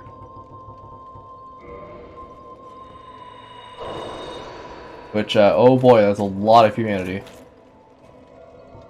I have a lot of that. Okay, we do need to enter her covenant, so we'll just do it from here. Yep. Cool. And offer humanity. If we offer 10 at a time, I believe we can get some cool pyromancies, because weird covenant shenanigans can happen where if you donate a specific amount, going over that amount will make it so that way you don't get the item on a specific area of, you know, of donation. So if I donate 30, it's overriding a couple of prizes I could get, but actually, now that I think about it, there's probably not even any prizes I can get unless I donate 30. Now that I've done that, I get Chaos Storm, the rank is increased, and I can go open that door. Because I don't know. Doing the Sun Bros in Dark Souls 3. Sun Bros are super fun. It's just a fun covenant. I also probably shouldn't have rested at that now that I think about it, because I could just enter the covenant and use a homeward bone. Whatever. We'll also be able to figure out what that elevator does later. But Sun Covenant's always fun. It's just good old jolly cooperation at its finest. Let's see. I don't want to rest around here, I just want to go back down. The Cavern Demon does respawn. All we have to do is just book it to the boss fog, and then run backwards to the door. And then we're all good. Yeah, Sun Bros is just... Sun Bros is like the easiest covenant to understand, because all you do is you place down a summon sign, and then you have an increased chance of being summoned. That's pretty much it. And then there's like Gravelording, which Gravelording in this game is quintessentially just like, if you want to screw over everyone and get yourself screwed over too, then... Oh shit. Sorry. Hold on, my controller's acting up. I need to go plug in my new controller later. But, later on, Gravelording just becomes straight up just a PvP massacre. Where it's just a lot of people from a lot of different covenants beefing it out until they die. But, if you want a good explanation of what Gravelording does, just look up Illusory Wall in his videos. he makes a super good, he made a super good video on what Gravelording is all about, and it's like an hour long because of all the crazy mechanics. Which I really wish there was just a way you can play New Game Plus with Gravelording permanently on, because it makes it so that there's increased enemy spawns, and those increased enemies are like invader enemies that have double the amount of health and damage, which I honestly find to be like really cool. And like, I would be down to just play Dark Souls with permanent Gravelording on. I know there's mods for it, but I don't really want to do mods. Alright, let's see. So now I believe if we run over here, the door down here will be opened, or openable rather. And then we can go kill a maggot that would normally drive Solaire insane. Unless if I did Sense Fortress first, which sequence broke some things. If it did, shit. Alright, so here's the maggots. They also have a small chance of dropping sunlight metals, so if you want to farm these guys, you can. It's a long walk, but, I mean, if you have Covetous Gold Serpent Ring, you can probably get a good couple of them. Oh, and red Titanite chunks, which I didn't know they dropped. Anyways.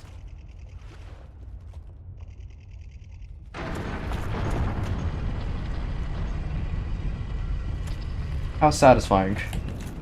And I believe the one with the red eyes, which I think is just right there. No. There's one that's a little spookier than all. You. Elden Ring Invasion is pretty goofy. You just get jumped by a group of mages. Yeah, I feel like Elden Ring is just like everyone kind of remembered the meta from Dark Souls 3, which was just how many mages can we shove in one area before it becomes crazy? Before it becomes too much. Or before it is considered a gank. You. I already have enough Titanite. Oh, speaking of Titanite, there's a Titanite demon. And welcome to Lost Izalith, where the only enemies that are down here are dragon butts. I kid you not. They, certainly were really creative on their enemy placement here, you can obviously tell.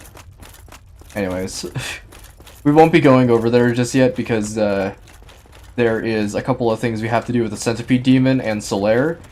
Like, I believe if we go over to Solaire after summoning him for the Centipede Demon, we can then run over and then go do, we talk to him again, then go back here to the Demon Ruins, then talk to him again after defeating the Sunlight Maggot, and we should be good. So he won't go insane, and then we can do a couple of fun summoning shenanigans near the end of the game. But I want to keep Solaire as alive as possible because it's gonna be heartbreaking if it sucks. But now I believe it's time for a reskin. Who remembers the Asylum Demon or the Stray Demon? Well, welcome to the Demon Fire Stage fight. It's just that, but worse. Because it's just a reskin. Like if you thought Stray Demon was a bad reskin, oh wait till you see him. And before you ask, yes, the Asylum Demon / Lost Demon / Stray Demon does show up in Dark Souls 3.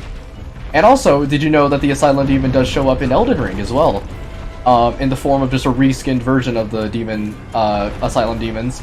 Because if you fought any of the Tree Sages, they use the exact same AI that these guys do. Including butt slams and fire attacks. Or I guess not fire attacks, it's holy. But, they do the exact same moves as the Asylum Demon. And not only that, but... oh shit, you get Demon Catalyst. Right. Not only that, but on top of all of that, the Capra Demon makes another comeback. If you've ever fought the Omen Killer boss fight, Omen Killer is a reskinned Capra Demon from Dark Souls 1. And I'd say a reskin from Dark Souls 3 as well, but I forgot in Dark Souls 3 every single Capra Demon's just fucking dead. But yeah, you can notice quite a few boss similarities, which is pretty interesting to see. And I literally, when I fought the Omen Killer for the first time, I was like, oh shit, it's the Capra Demon. Pretty much. And then, no, it's not the Capra Demon, it's the Omen Killer. And I was like, oh, okay. And then realizing it had the exact same moveset was just like, yeah, this is just straight up a reskin of the Capra Demon. Except now it does fire breath attacks. But whatever, it's not my qualms.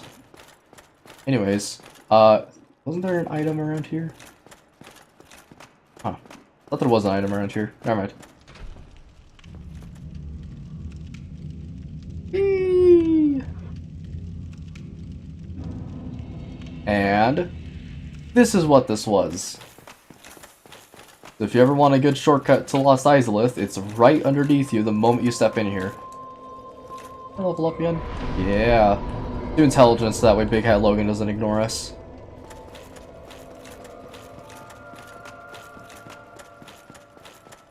And, yeet. I also believe if we're doing Lost Izalith and finish the DLC, we should probably be able to get, actually, we're nearing the end of Lost Izalith, or I guess we're in the midsection of Lost Izalith. It's only been 30 minutes. So theoretically, if I bide my time well, we can get this and like maybe New Londo done in a single day, which I'd say is pretty good. Bonk.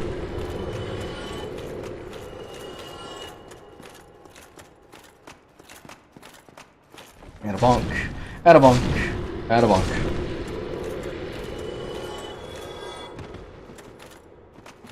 Okay. And I believe down here is... Oh, right, there's another bonfire. Whoops. But down here, we get another bonfire, and immediately, directly after the Demon Fire stage, we have to fight another boss. Which, this one's actually a little bit cooler, because it's not a reskin. Although it is kind of annoying. But this is that demon that was stuck on the wall. And we can summon Solaire for them. Alright, Solaire, get in here. It's time to fight. It's time to fight some gamers. Whew. Okay. Let's hit it. And this guy is actually pretty interesting because you have to do a gimmick in order to be able to fight him effectively. But we'll show that off in a moment. I'll stay silent for this cutscene while I look at Twitter.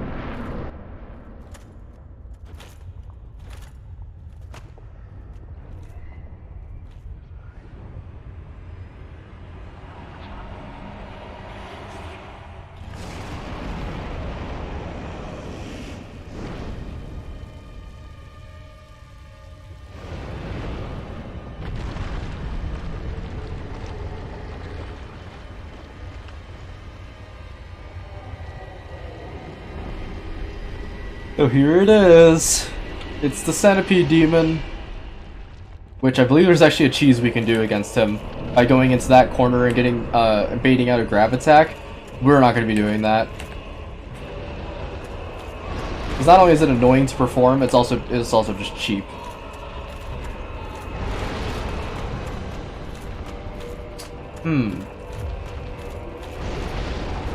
So he's in lava.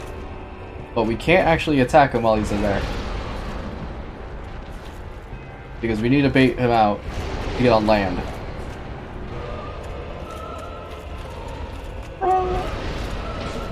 Really? Okay, I guess it has no hitbox. Damn, that really does have no hitbox. Good. Can you stop attacking Solaire? He's literally about to die and we haven't even started the fight. Here we go. So the idea is that you're meant to cut off one of his arms, rather than a tail. And then you kill the tail, or you kill the arm, and you get orange charred ring. So now... Oh, apologies, Solaire. I do declare. Oh, he got grabbed. Yeah, he's getting eaten alive. Whoa, whoa! If you saw there, that's one of the ways you can cheese him. If you bait out a grab attack in one of the corners, you saw him just get lifted up ever so slightly. His hitbox collides with one of the upper walls, and then you can cheese him from there. Can I attack his tail? I can. You can cut off his... Whoa. That was advanced. You can cut off his tail. Huh. I never knew that. Okay. Nothing provided, but I think that's also another way you can get the ring. And also, if you notice, I'm not taking any fire damage from it, so cool. Oh, come on! I could have kept Solaire just a little bit longer, and we would have been able to grab the, I would have been able to get extra good boy points for keeping Solaire alive. And to be fair, I did keep him alive during Ornstein and Smo, so I guess it's whatever. He doesn't need to live, he just needs to be in the fight. Alright. Hello, Solaire. What's going on? What's got you down? Why? Why? After all this searching, I still cannot find it. Why? After... So he's all freaking out that he can't find this elusive thing. And I believe if we leave the area, we can find him. Back down where the Sunlight Maggot was, but because we killed it... If you don't kill the Sunlight Maggot before rescuing Solaire, he wears the Sunlight Maggot on his head and is like freaking out that he finally found the sun, and then attempts to kill you. But the Sunlight Maggot looks like this, by the way, in case anyone was curious. And this is why people like to do Lost Izalith before doing Tomb of the Giants, is because you get this massive light source that is always permanently stuck to your head. So you don't have to pull it out every single time, which I can understand. I'd prefer doing a Skull Lantern, because Tomb of the Giants before Lost Izalith was pretty fun. I wonder if we can actually see Solaire from here. I think I see a hunched over person. Probably don't want to have this equipped just in case he freaks out. Solaire! Where are you, little boy? Unless he's not even here and I have to reload the game. Yeah, he's not here. Give me 1 second to see if he'll show up. This is an easy way to advance quest lines, is that if they're not in the position you thought they were, just reload the game.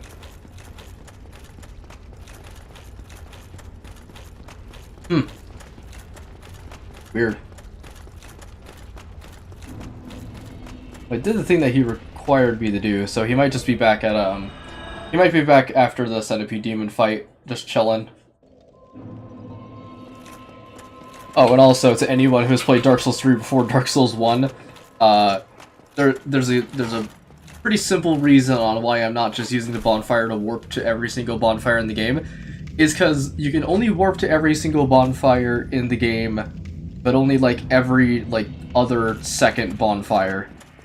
It's like, I can only warp to Daughters of Chaos, and I can't warp to anything down here until I get the Lost Izalith bonfire. Which I'm pretty sure none of these are. And of course there's also, the pretty annoying reason is just that for some reason all the bonfires aren't traversable, instead of just, you know, having one at a time. Because I guess it's just meant to be like, oh, well, you need to walk against a couple of them. But what if I already have been there? And only in the DLC can you warp to every single bonfire, because I guess they just decided to have a little bit of a better idea of what people want when warping. It's just warp to every bonfire, not warp to every other bonfire.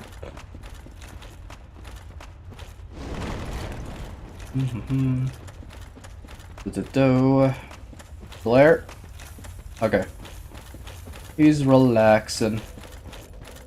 Why? After all... Although I don't think he's still doing too hot, but I hope that it's not because I failed his questline. Hold on, I want to try something. Maybe like walk over here so I don't accidentally attack him if I tab back in. Okay, do that, do that.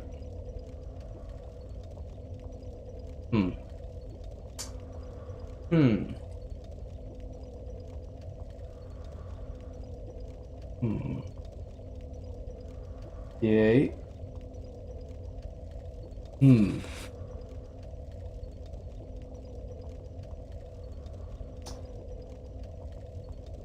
Let's see. Okay, I think I got... Alright, so supposedly if I enter Lost Izalith, he should be chill. Because we killed the Sunlight Maggot. Cool. I guess let's just keep on keeping on. And now it's time for Lost Izalith, which is just one of the worst areas in the game. Not difficulty-wise, design-wise.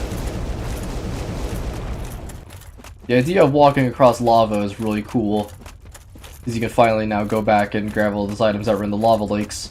But when it comes down to enemy placement and design, yep, I sure do love fighting. I'm pretty sure over 30 dragon asses in a single lake, with, by the way, the only other enemy being an unfinished enemy. So, this is just, this is what Lost Izalith was all about. Just, hey, how much time do you want to waste?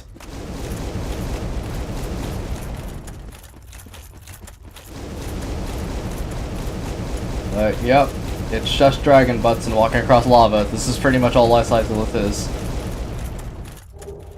And you could say, oh, well, Lost Izalith has a bunch of lore. Yeah, that's pretty much it, in terms of anything else. I guess it does look kind of cool. Some of the area. I also believe one of these is an illusory wall. Hopefully, unless it's the wrong one. Oh, it was. This one has a Soul of a Great Hero? Yeah. Oh, there's one of the dragons that got pissed.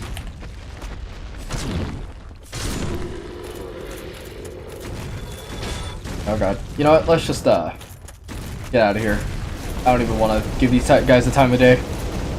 They just suck. Yeah, apologies, this is the more boring part of the stream. Lost Izalith just sucks.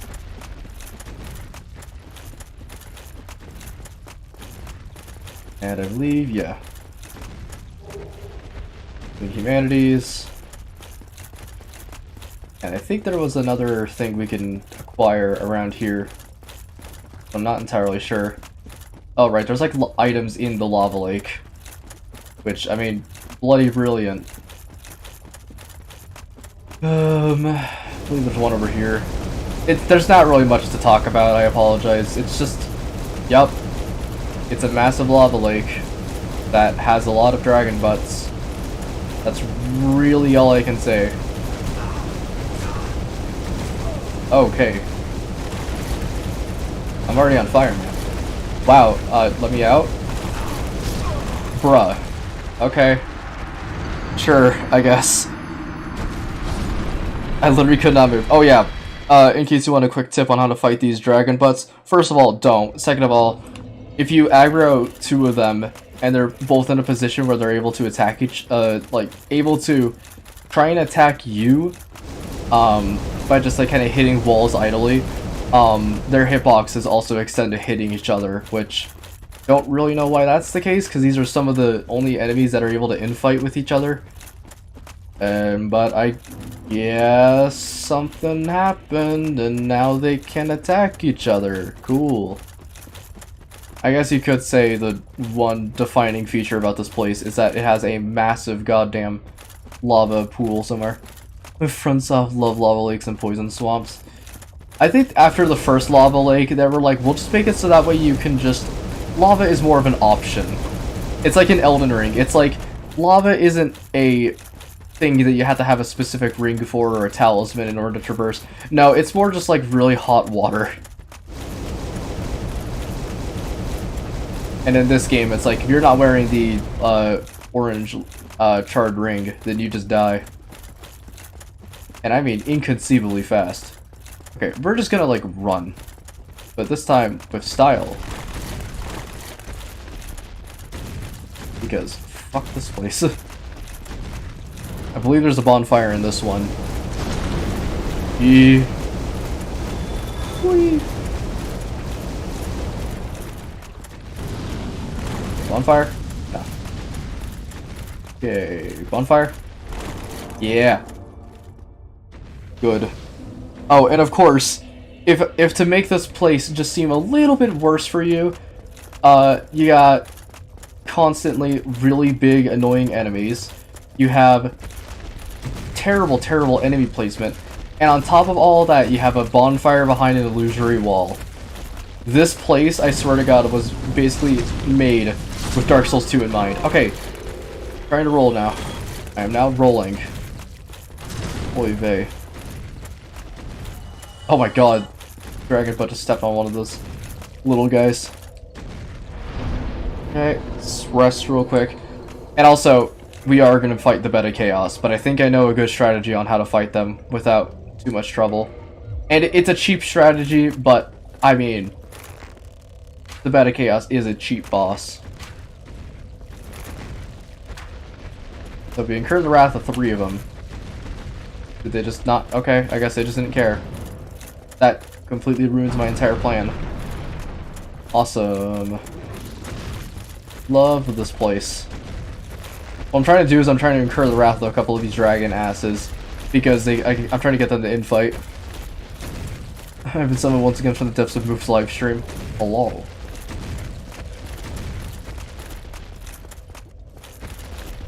Okay, how about I try to attack you? Ah! What if I try and attack you? How would you feel about that?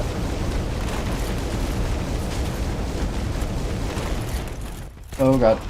Okay, you also gotta love how some of these aren't even hitting me. Okay, only some of them aren't even hitting me.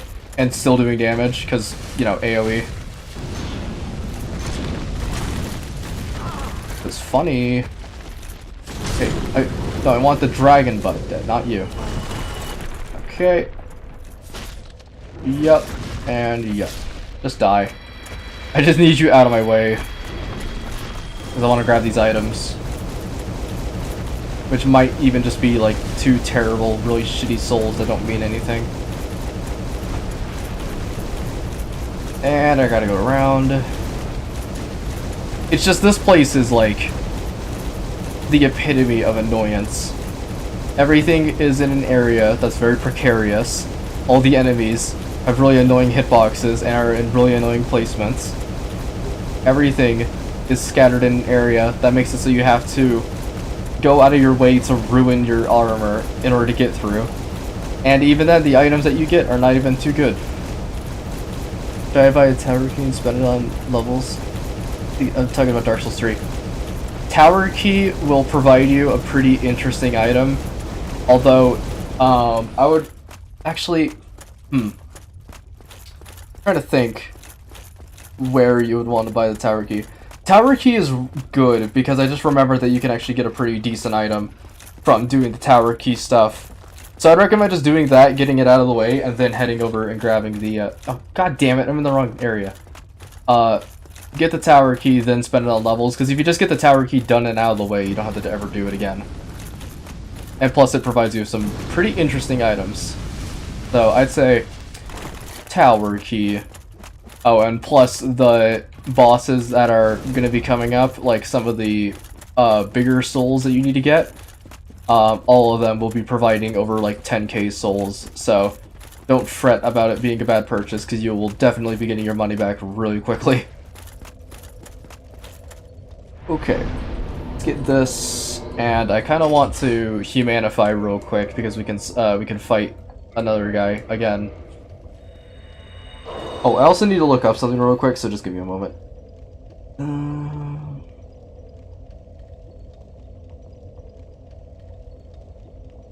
Let's see.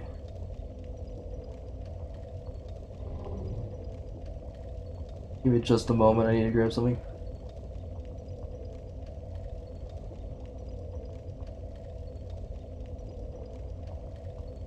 Give me a moment.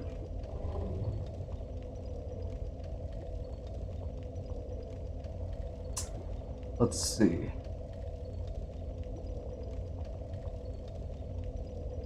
Sorry, just give me one moment. I'm trying to look at a couple of things.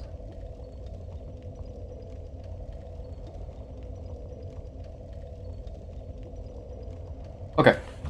Sorry, I just had to check a couple of things. I was receiving text among also trying to look something up related to Dark Souls, so got that all done. Alright, and now it is time for Lost Izalith proper. Which essentially is just how many enemies can be crammed in one area. this is where I start to believe that Dark Souls had a bit of an epitome, where it was like, wait, if we don't actually make the video game hard using natural difficulty, and instead making it by putting as many enemies as we can make the game harder artificially. And Dark Souls 2 was becoming a new idea because of this area. Because, I mean, if you think about it, I mean, Dark Souls 2 kind of has a lot of stuff that Lost Izalith has. Really annoying enemy placements, unfinished enemies with really broken hitboxes, some sort of feature that allows you to break all your equipment really easily. Is this the new Ultra Kill update? Yeah, we're using the new Halberd weapon. I'm gonna try using it against Minos Prime in like a Halberd only playthrough. I feel like with Halberd only, it'd actually be fucking really easy. You just kind of have to poke Minos and stun lock him a little bit.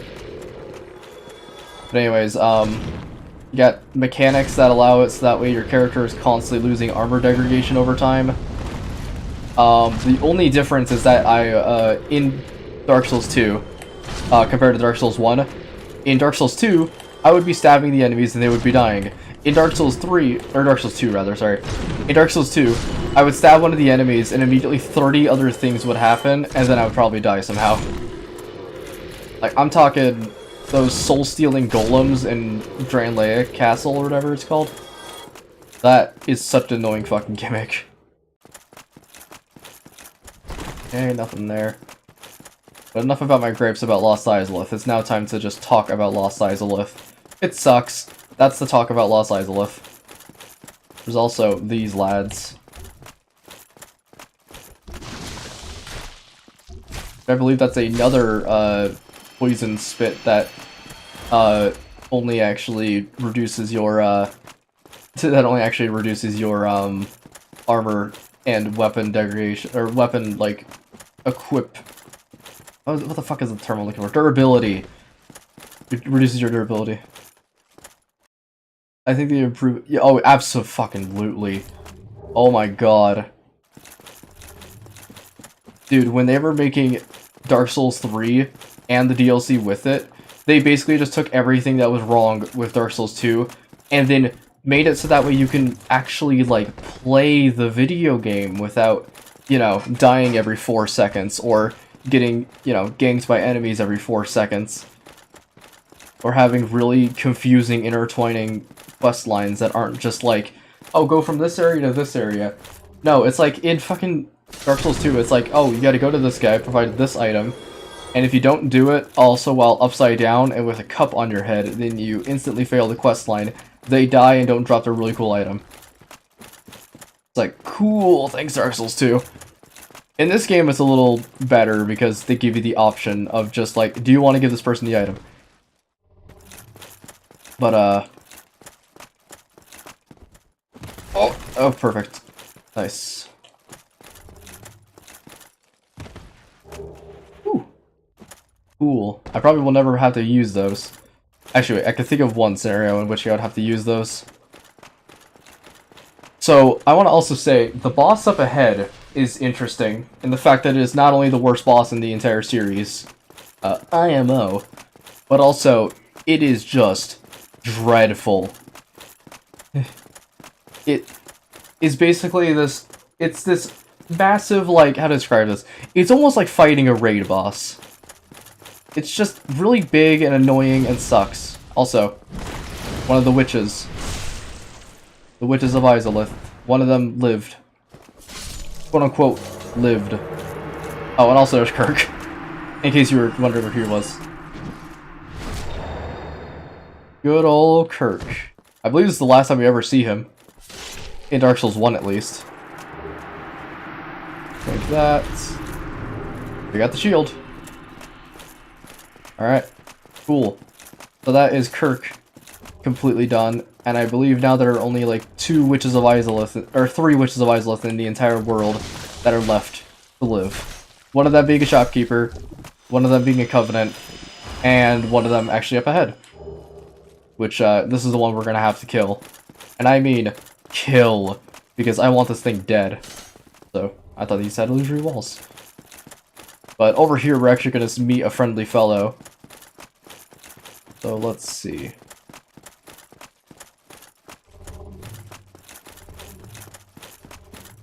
wait, if I do this, I might sequence break some things. Shit. This could suck. I want to be sure I don't, I want to be sure I do this in a very particular way as to not, completely, screw myself over. So, oh, I got debated. Yeah. So up ahead, there's an NPC that we get to meet, who we've seen about a stream ago. Good old Sigmire. The only problem is that he has a little bit of a pickle. We gotta go save him from some enemies. If we do it in a very particular way, I think we can accidentally get him fucked over and he just dies.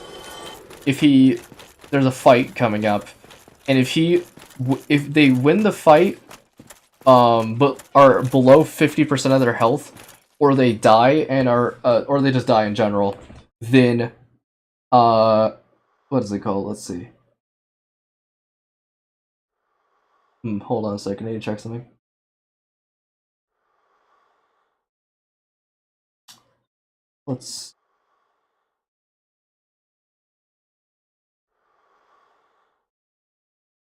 Oh, shit. Let's see. Fuck, this might not be... I'm trying to... I apologize, I'm looking up a little bit of the cutscene.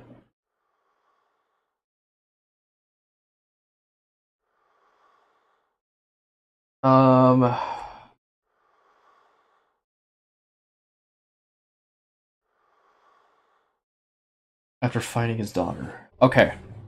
So we can't actually do the quest... Oh. We can do the quest line. Fuck. I am actually presented with a little bit of an ultimatum. So here's what's meant to happen. I'll just kind of spoil it right now. These Chaos Eaters down here, we're meant to kill all of them. However, Sigward has to survive the fight with over 50% of his HP in order to advance the quest. Now, he will then show up in another location, but we need to actually meet another character before then. So what I'm wondering is, if I just leave Sigward here, will it fail his questline, or will he just be chillin'?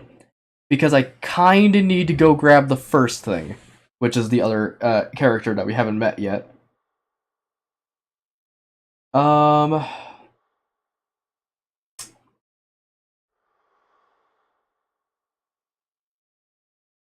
Let's see.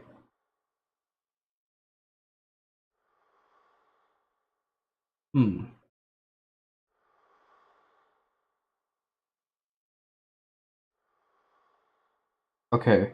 No, it's saying that we can do this before actually finding the character. Okay. This is such an annoying part of the quest line. Now these Chaos Eaters do not actually respawn, so we want to kill, I think, 3 of them, then talk to him, then fight them. So, pop out our bow. Yep. Now let's get shooting. Now this may seem cheap, but this quest line fucking blows during this part, because you can just totally mess it up and result in a absolute failure. But if you kill at least, you know, 2 of them or 3, then you can talk to him, and you only have to fight 1 instead. Because we just need Sigward to be at the full amount of health after the fight is done. Okay, wait for them to all die. Now they're dead. I'm going to swap over to this ring.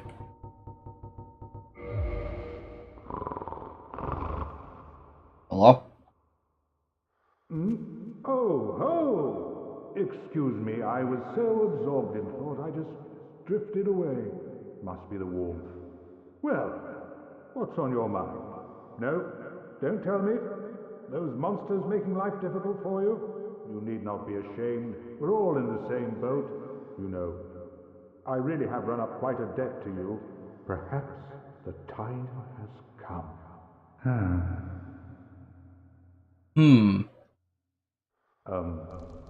Friend, I have an idea. A good one, really.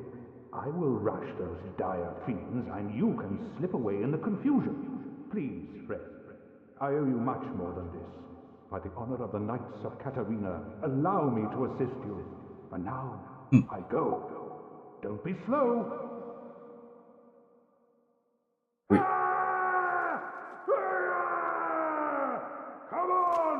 Over here, you fiends! Perish, foul creatures! I am Zigmeyer of Katarina, and you shall feel my Okay, wrath! cool. I think I was about to do that in a different way, but whatever. Oh my god! Clobbered. So now I believe he's absolutely fine.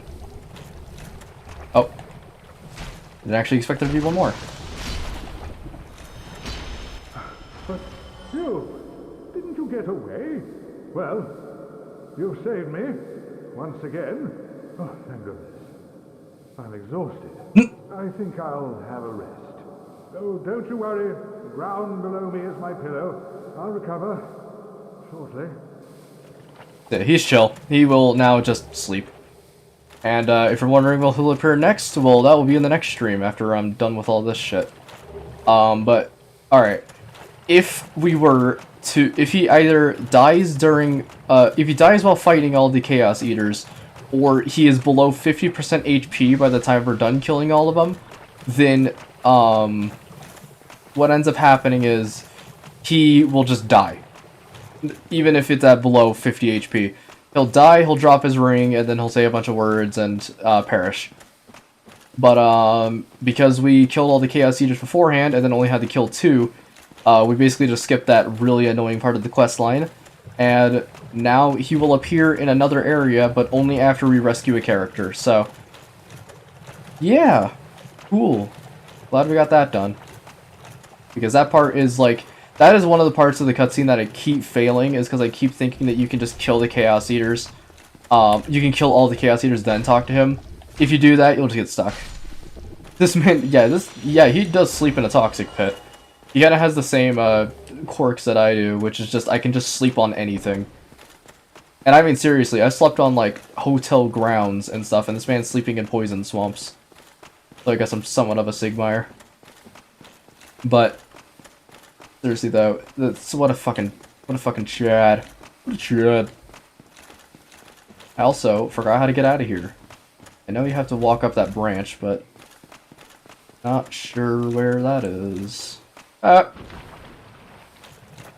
Sigmire. And I believe he'll just sit there instead of getting poisoned, so if he does die while I'm doing this, I'm gonna lose it. Because I really want this quest line to come to a natural conclusion, rather than having him just die by poison. Ah, here we go. Right? What? Oh, right. We go back here, warp all the way around here. His name does sound like Sigma. That is kind of true. There. Up here. And around. Cool.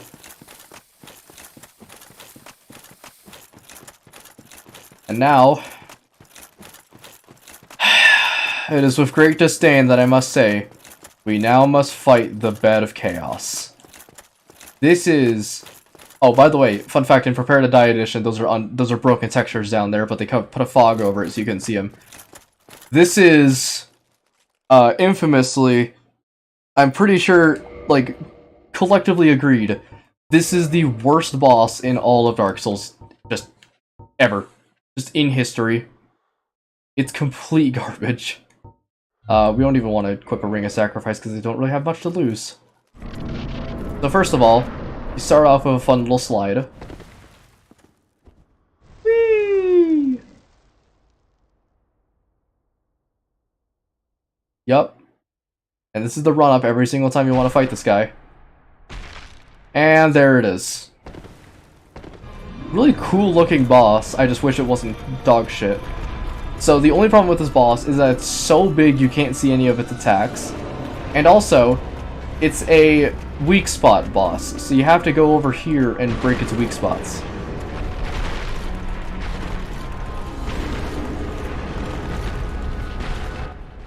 So when you break one of them,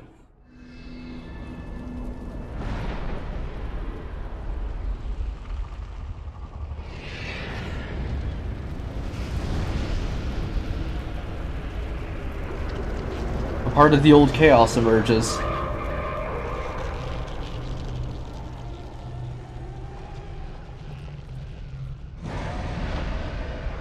Which I believe this is like the chaos flame. Okay. And now you're ready for the secondary gimmick. The floor crumbles. And if you're not defending against this guy's attacks, you will just fall. So I want to be incredibly careful on where I'm stepping. Although it's kind of hard when not only can you not see a lot of his attacks, some of them just come out like that. Yep. This is the bed of chaos. He also intentionally waits for you to get up before he does another attack that you can't block. Or can barely block, rather. Yep. Oh my god, stop, please. Please stop. Like, you see what I mean? Just egregious.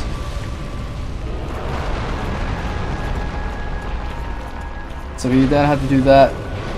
We have to now go over here and break another one of its weak points.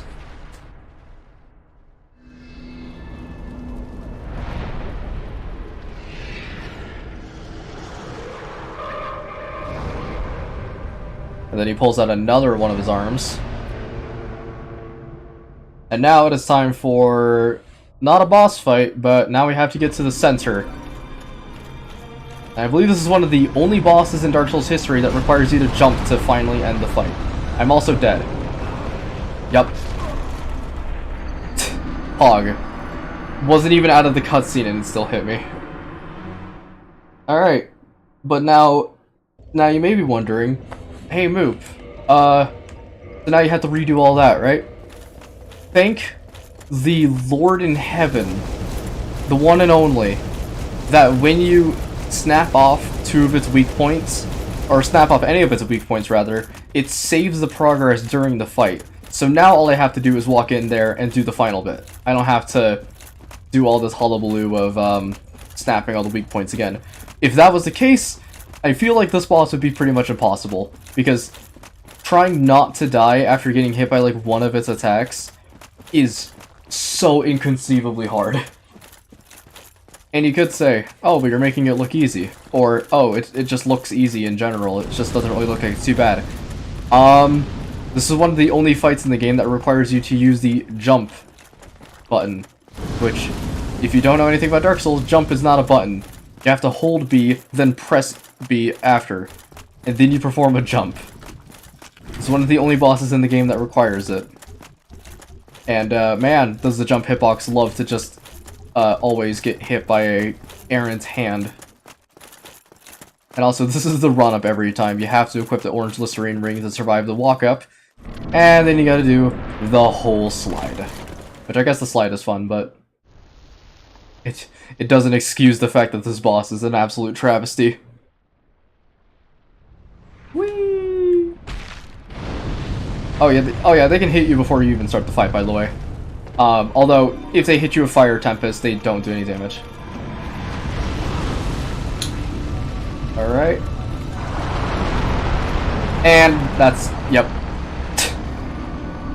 So, yeah, you need to jump over that ledge and land on that branch in order to actually do it. But if you noted, I tried jumping and it just did not work. So, this is gonna be the next fucking hour of the stream if I can't perform this well, which I can generally get down Bed of Chaos down in like about 3 tries, give or take. You can also do a thing where you can homeward bone out of the fight, so that way you can save your progress after snapping each of the limbs, but we're not doing that. We're just gonna, you know, die a lot. And it'll get done eventually. That's to. I probably should be grabbing my energy drink. Because this boss sure is fun.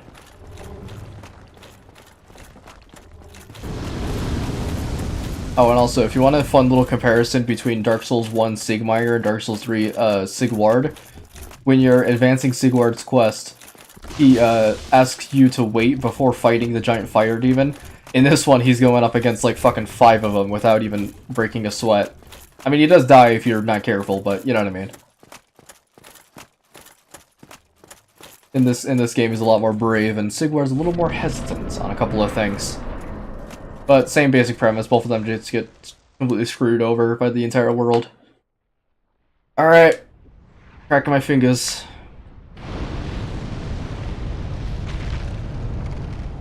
It's time. Alright, Bed of Chaos, you're going down.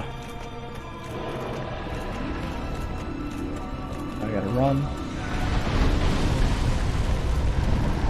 Yep. I believe that's GG.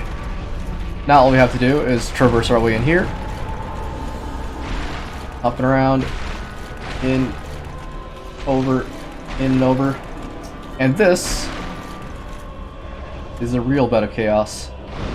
Oh god, don't fucking kill me now. I'm gonna scream. Alright. And that was a Chaos Bug. And we're done. One of the only fights in Dark Souls history that has 1 health. But that's it. We are now permanently done with Lost Izalith, unless I really just want to go back and start grabbing like all the souls and shit. I don't have to, but I can. And that'll do it. We don't have to go here anymore. But I might go off stream and just start killing all the dragon butts and getting all the items that are in the lava lakes and stuff. Just because I want to grab all I can. Also, apologies, my controller is in a weird spot. But anyways, I think that's a good place to leave off. I need to reconnect my controller. God damn it. Alright, I need to reconnect my controller. And now I need to go into here. And that's probably going to do it for this stream. I believe next time we're going to be doing the, next time we're going to be doing New Londo, and we're also going to be doing, what is it? We're going to be doing New Londo, and we're also going to be doing Seath's, castle. So, once everything is all, gussied up and ready for tomorrow, then we'll be able to do that, and probably even beat the game. Because we're actually incredibly close, and New Londo's not even that long. It's just, Seath's Funhouse sure is, well, fun. So, thank you all for joining the stream. Also, thank you for 900 subs. Holy shit. 100 more and I can start making some real money. And with that, I'll probably see you all later. Bye-bye. If I can find out where a mouse is. Okay, there you are. Alright, bye-bye.